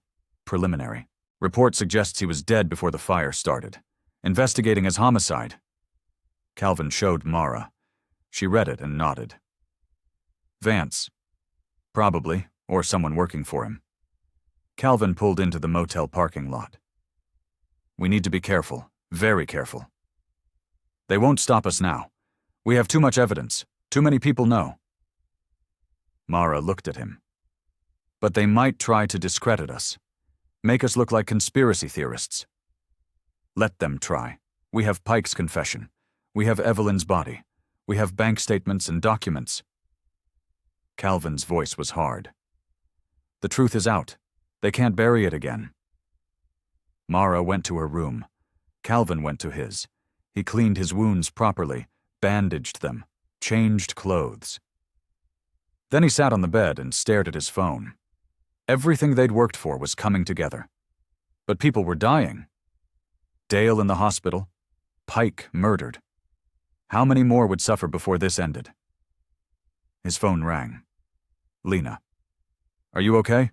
Calvin asked. "Yes. Radley has me in protective custody. They think I might be a target." Her voice was shaky. "Calvin, Pike's office burned completely. Everything inside destroyed. All physical evidence gone. We still have the bank statements. Dale's folder." "Do we? Someone broke into Dale's office, the storage facility. They ransacked everything." Calvin's chest tightened. "What about Dale?" "Still in ICU, but conscious. He confirmed the break-in. Said someone came to his house yesterday, threatened him. Then they poisoned him or something. Made it look like a heart attack." "That's what Radley thinks. They're running tests." Lena was quiet for a moment. "This is bigger than we thought. Vance isn't working alone. There's a whole network protecting this corruption. How do we fight that? We go public, loud, everything we have, media, internet, every platform possible. Make it impossible for them to silence us." "Okay, set it up. I'll talk to Mara. We do it together, all three of us. Tomorrow, first thing. Radley will provide security." Lena paused.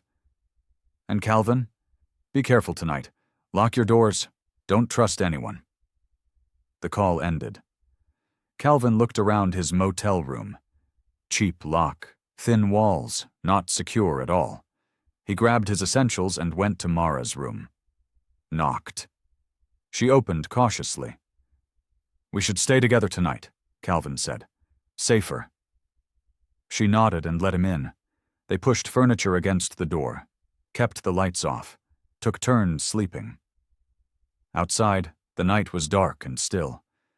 But somewhere out there, people were watching, waiting, planning their next move. Calvin didn't sleep. He sat by the window watching the parking lot. Every car that passed made his heart race. Every shadow was a threat. Morning came gray and cold. Mara woke and joined him at the window. "Did you sleep?" she asked. "No, you?" "A little." She looked exhausted, hollowed out. "What happens now?" "We meet Radley, go to the media, tell everything." "And then?" "Then we wait. See if anyone listens, see if it matters."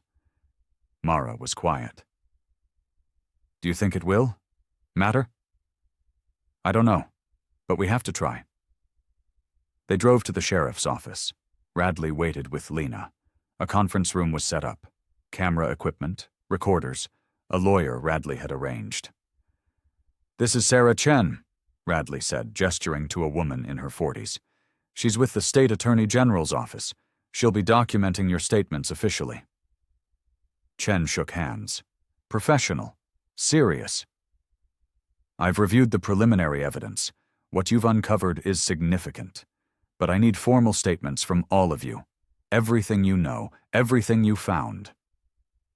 They spent 4 hours recounting everything. Calvin started. The storage unit auction, finding the trunk, the letters, the investigation, every step documented clearly. Mara spoke next. Her family history with Evelyn, the decades of not knowing, the pain her grandmother carried, the relief and grief of finally having answers. Lena detailed the official records, the complaints Evelyn filed, the irregularities in the investigation, the systematic cover-up. Chen took notes, recorded everything, asked detailed questions. Finally, she sat back. "This is the most comprehensive case of county corruption I've seen in 20 years, Chen said. "You've done incredible work, but I need to be honest with you. Prosecution will be difficult." "Why?" Mara asked. "Statute of limitations. Key witnesses are dead. Evidence was destroyed. Pike's confession is valuable, but defense attorneys will argue it was coerced or fabricated." Chen pulled out documents. "Vance is already preparing a counter-narrative. claiming you three fabricated evidence to damage his reputation, claiming Pike was senile and confused. That's insane, Calvin said. We have proof. You have circumstantial evidence and one confession from a man who conveniently died before formal questioning. Chen's voice was gentle. I believe you. Radley believes you. But convincing a judge and jury is different. So that's it? Mara's voice rose. Evelyn gets justice and her killers walk free? I didn't say that. I said prosecution is difficult, not impossible. Chen stood. I'm opening a formal investigation. State level. Independent of county influence. It'll take time, maybe years. But I promise you, we'll pursue every lead. Years, Mara repeated. She laughed bitterly. My aunt waited 26 years for someone to find her. Now justice will take years more. I'm sorry. That's the reality of the legal system. Mara stood and walked out. Calvin followed. They stood in the hallway. Mara's hands shook. This isn't enough, she said. Finding her isn't enough. Exposing Pike isn't enough. Vance is still free. The county officials are still in power. Nothing changes. We did what we could, Calvin said. Did we? Or did we just dig up pain for nothing? Mara, my grandmother died believing Evelyn abandoned us, believing she didn't care, enough to stay in touch. Now I know the truth. That she was murdered. That she died alone in a car calling for help that never came. Is that better? Is knowing better than not knowing? Calvin didn't have an answer. He'd thought finding the truth would bring closure. Peace. But it just brought new pain. I'm sorry, he said finally. I thought this would help. So did I. Mara wiped her eyes. But my aunt is still dead, and the people responsible are either dead themselves or protected by power and money. What did we actually accomplish? Calvin's phone buzzed. Unknown number. He almost didn't answer, but something made him. Hello? Mr. Mercer, this is Harold Vance. Calvin's blood went cold. What do you want? To make you an offer. You and Ms. Fallon and Ms. Harrow. You stop this investigation. You stop making accusations. You sign non-disclosure agreements.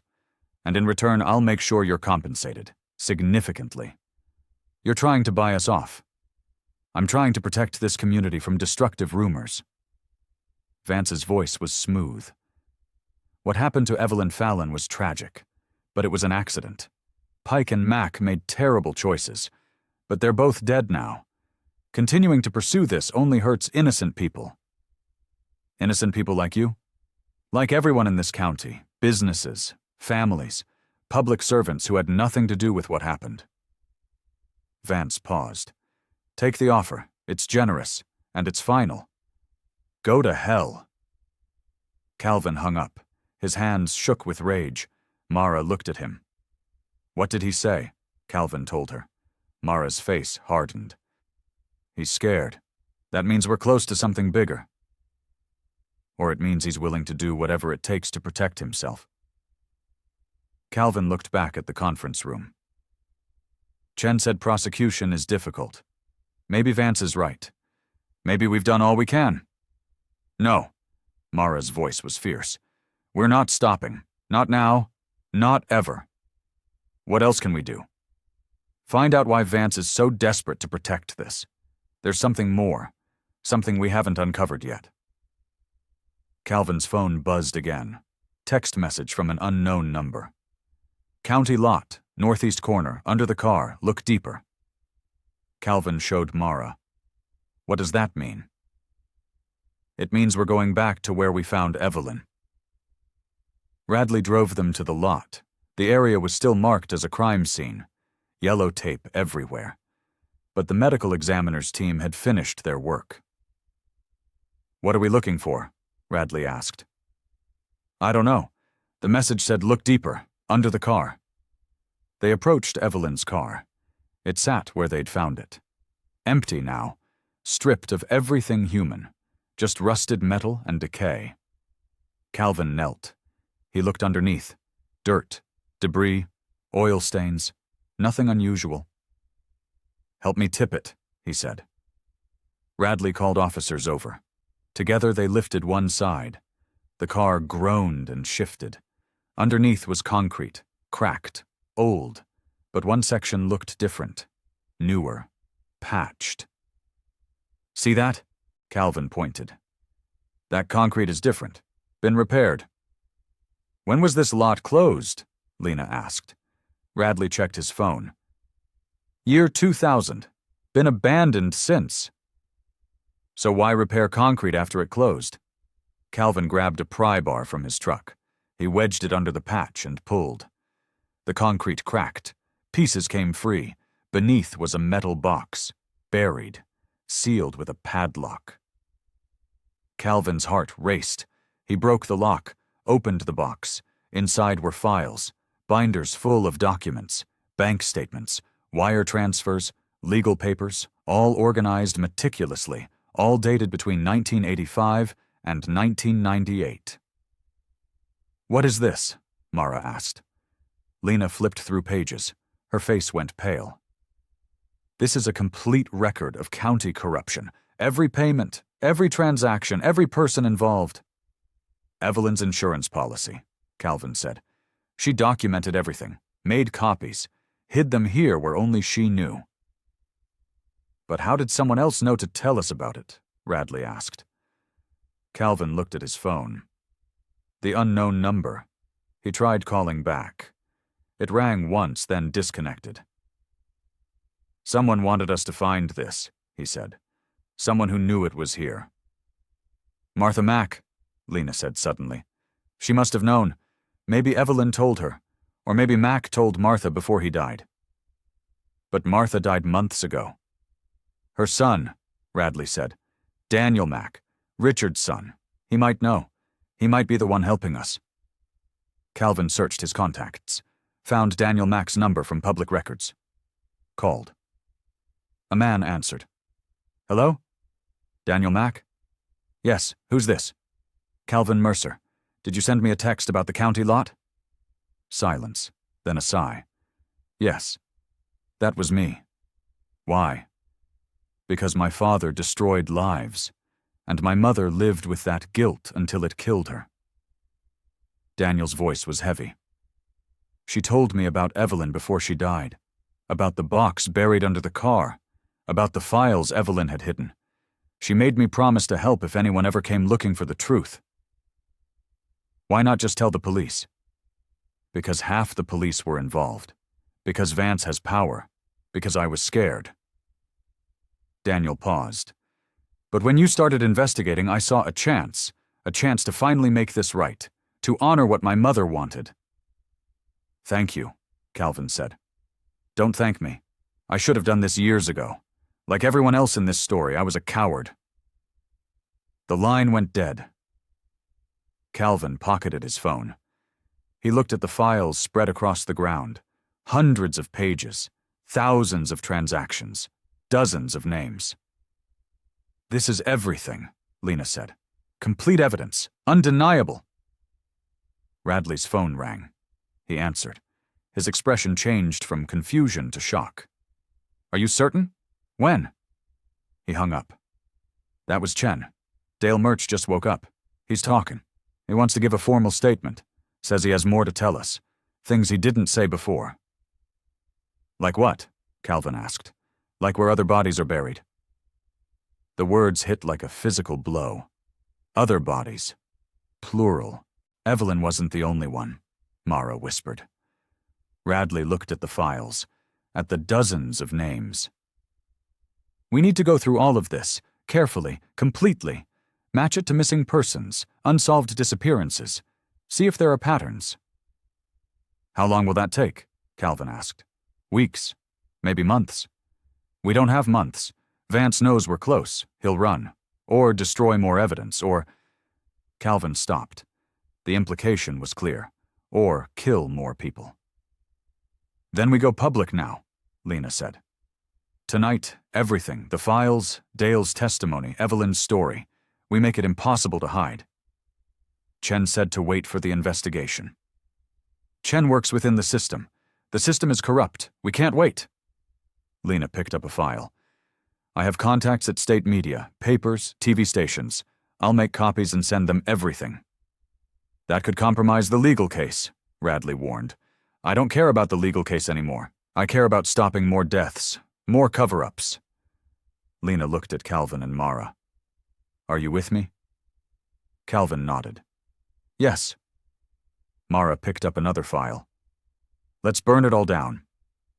They worked through the night, scanning documents, organizing evidence, building a comprehensive timeline of corruption spanning 40 years. The files revealed systematic fraud, kickbacks, embezzlement, money laundering, bribery. Dozens of county officials were implicated. 3 former sheriffs, 2 judges, county commissioners, business owners, a network that touched every level of local government. This is massive, Lena said. This will destroy careers, entire families. Good, Mara said. Her voice was cold. They destroyed my aunt. They deserve to fall. By dawn, they had compiled everything into a single report, 300 pages, with evidence, with testimony, with names. Lena sent it to every media contact she had. State newspapers, TV stations, online journalists. Within an hour, calls started coming in. By midday, news vans filled the sheriff's office parking lot. Reporters crowded the entrance, cameras everywhere. Chen arrived with federal agents. What have you done? She asked. Not angry, just resigned. What we had to, Calvin said. You've compromised the investigation. Defense attorneys will claim media contamination, tainted jury pools. This could destroy any chance of prosecution. Or it could force people to pay attention, force action that legal proceedings never would. Lena faced Chen directly. How many years would your investigation take? How many people would die or disappear while you built your case? We couldn't wait. Chen was quiet. Then she nodded slowly. You're right. I don't like it. But you're right.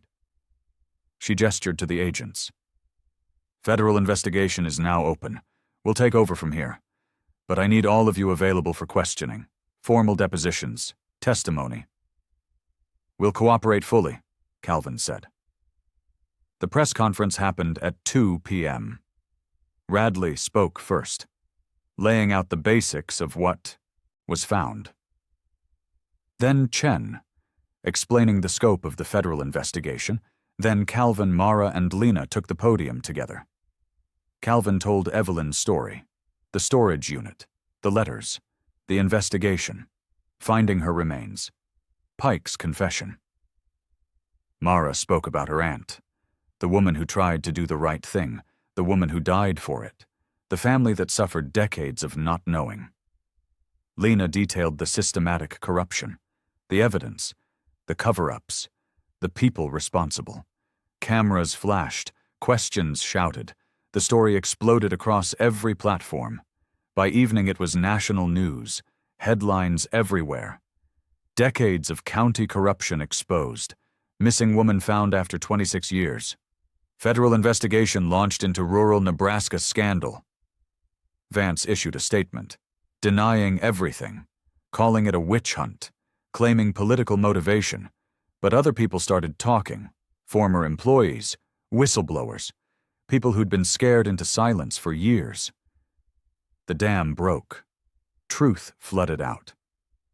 Within 48 hours, Vance was suspended pending investigation. 3 county commissioners resigned. The state attorney general opened inquiries into dozens of officials. Dale gave his full statement from his hospital bed.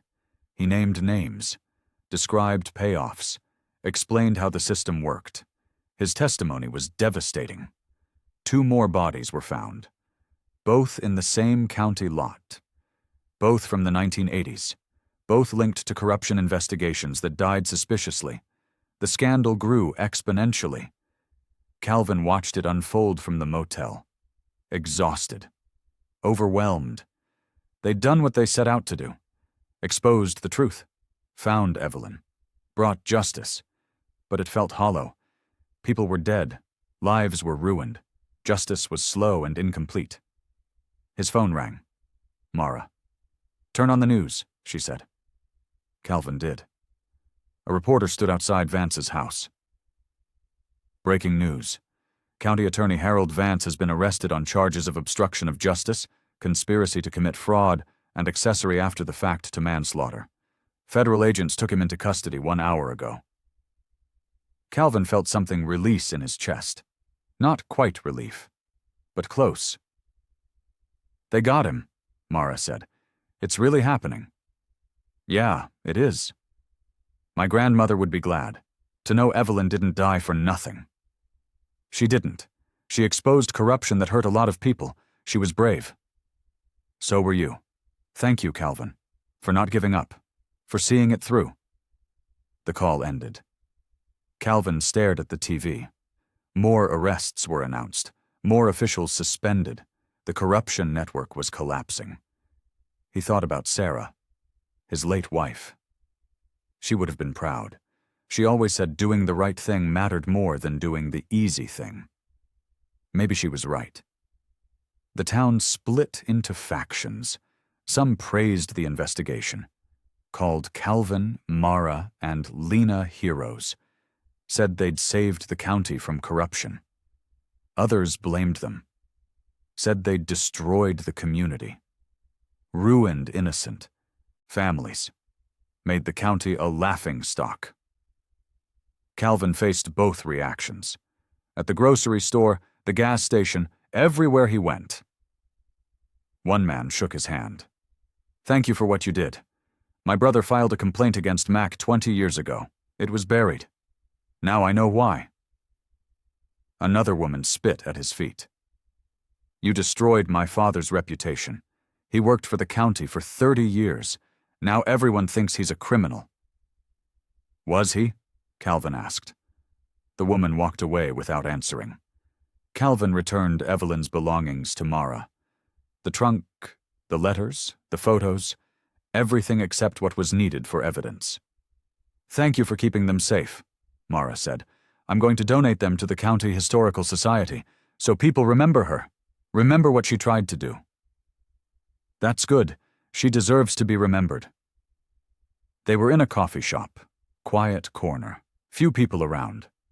Mara looked different now, still sad, but stronger. Purpose had replaced hopelessness. "I'm moving here," she said. "To this county. I'm going to make sure the investigation continues. Make sure Evelyn's story isn't forgotten." "That's a big commitment. She was my family. It's what I should do." Calvin nodded. He understood that kind of commitment, that kind of love. Eddie Pike's funeral was small. No eulogies, no tears.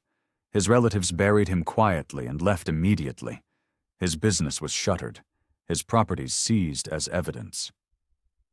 Calvin drove past the rental house one last time. It was slated for demolition. Too dangerous to stand. The county was cleaning up its past, physically and metaphorically. He stopped at the house, walked through one final time. The bedroom where he'd found the hidden compartment. The bathroom where something had been removed. The rotted floors and crumbling walls. This was where Evelyn had lived, where she'd been scared, where she'd tried to gather courage to fight back.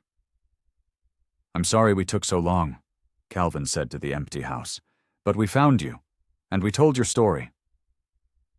He walked out and locked the door. Let the bulldozers take it. Some places held too much pain to preserve. Dale recovered. Slowly. He gave more statements, more testimony, confirmed details. His cooperation earned him immunity from prosecution, but his reputation was destroyed. The storage facility closed permanently. Dale moved away, somewhere people didn't know his name. Lena kept her job, actually got promoted. The county needed people who couldn't be bought, people who valued truth. She became interim head of the records office, working to make everything transparent, accessible, honest. It's overwhelming, she told Calvin over coffee. Decades of hidden records, secret deals. I'm working with federal auditors. It'll take years to sort through everything. But you're doing it. Because someone has to. Lena smiled tiredly. Because Evelyn tried, and she paid for it. The least I can do is finish what she started. Calvin's leg healed. Finally. Months of pain and infection. But physical therapy helped. He could walk normally again. Almost. He fixed the fence on his property. Properly this time, with good materials. He cleaned out Sarah's clothes from the closet, donated them, made space for something new. Maybe. He wasn't alone anymore. The investigation had connected him to people. Mara visited often. They talked about Evelyn, about justice, about moving forward. Lena called regularly. Updates on the investigation. Progress on reforming county systems. Friendship that grew from shared purpose. Radley stopped by one evening. Thought you should know. The federal indictments are coming down next week. 23 people, including Vance. Mac's estate is being sued for restitution. Pike's assets are frozen. How long will trials take? Years, probably, but they're happening. That's what matters. Will Evelyn's case be prosecuted? It's complicated. Pike's dead. Mac's dead. The confession is on record, but defense attorneys will challenge it. Radley sat down heavily. Honestly? Probably not. Manslaughter charges would be difficult to prove after 26 years. So no one pays for her death. Pike paid with his life. Mac paid with his reputation and his legacy. Vance will pay with prison time. That's not nothing. Calvin knew Radley was right, but it still felt incomplete. Evelyn deserved better than complicated legal technicalities. Her aunt is planning a memorial, Calvin said. Next month, at the county cemetery. You should come. I will. And Calvin? What you did mattered. You gave Evelyn dignity, voice, truth. That's more than most victims ever get. After Radley left, Calvin stood on his porch. The Nebraska sky stretched endless above. Stars sharp and cold. The land was quiet, peaceful. He thought about the storage unit. Unit 47. That simple auction purchase that changed everything. If he'd known what it would lead to, would he still have bid? Yes, without question. Because truth mattered. Justice mattered. Evelyn mattered. Some things were worth the cost. 6 months later, Calvin stood at Evelyn's grave. Fresh headstone, engraved with her name, dates, and one line. She fought for truth. The memorial service filled the cemetery. More people than Calvin expected. Mara had organized it, invited everyone touched by the investigation. Victims' families, reformed county officials, media, strangers who'd heard the story and wanted to pay respects. Mara spoke first. About her aunt's courage, her integrity, her sacrifice. Then Lena. Then Radley. Each sharing how Evelyn's story had changed them. Calvin spoke last. He told about finding the trunk, reading her letters, hearing her voice on that cassette tape, feeling connected to someone he'd never met but somehow knew deeply. Evelyn Fallon tried to do the right thing, Calvin said. It cost her everything, but her truth survived, hidden, waiting, until someone cared enough to look. She changed. This county. She changed all of us, and she'll never be forgotten. Afterward, people lingered, sharing stories, making connections. Calvin stood with Mara and Lena, 3 people who'd become friends through tragedy and truth. What will you do now? Lena asked Calvin. I don't know. Keep fixing things, I guess. That's what I'm good at. You're good at more than that, Mara said. You're good at finding truth, at not giving up. Those are your skills too. They smiled, exhausted but satisfied. They'd done something impossible, uncovered decades of secrets, brought justice to someone forgotten, changed a community's future. The cemetery emptied slowly. Calvin was the last to leave. He stood at Evelyn's grave one final time. "Thank you for being brave enough to document what you found," he said quietly. "Thank you for leaving a trail someone could follow. You weren't forgotten. And you never will be." He walked to his truck. The storage unit key was still in his glove box, the key that started everything. He held it for a moment, then tossed it in the trash. That chapter was closed. Calvin drove home. His property looked different now, less isolated, less lonely. He'd repainted the house, fixed the porch, made it welcoming again. He had dinner plans with Mara and Lena. Regular thing now, Thursday nights. They'd cook, talk, process everything that happened, support each other through the continuing investigation and trials. Community, connection, purpose. Things Calvin had lost when Sarah died. Things he'd found again through Evelyn's tragedy. His phone buzzed. Text from Lena. "Running late. Start without me." Calvin smiled. He set the table. 3 places. Started cooking. Music played low. The house felt alive again. Outside, evening settled over Nebraska. Quiet, peaceful, but different than before. Calvin had learned that silence could hide truth, that peaceful surfaces could mask corruption, that comfortable inaction could enable evil. He'd learned to look deeper, to ask questions, to care enough to disturb comfortable lies. The doorbell rang. Mara arrived with wine and flowers.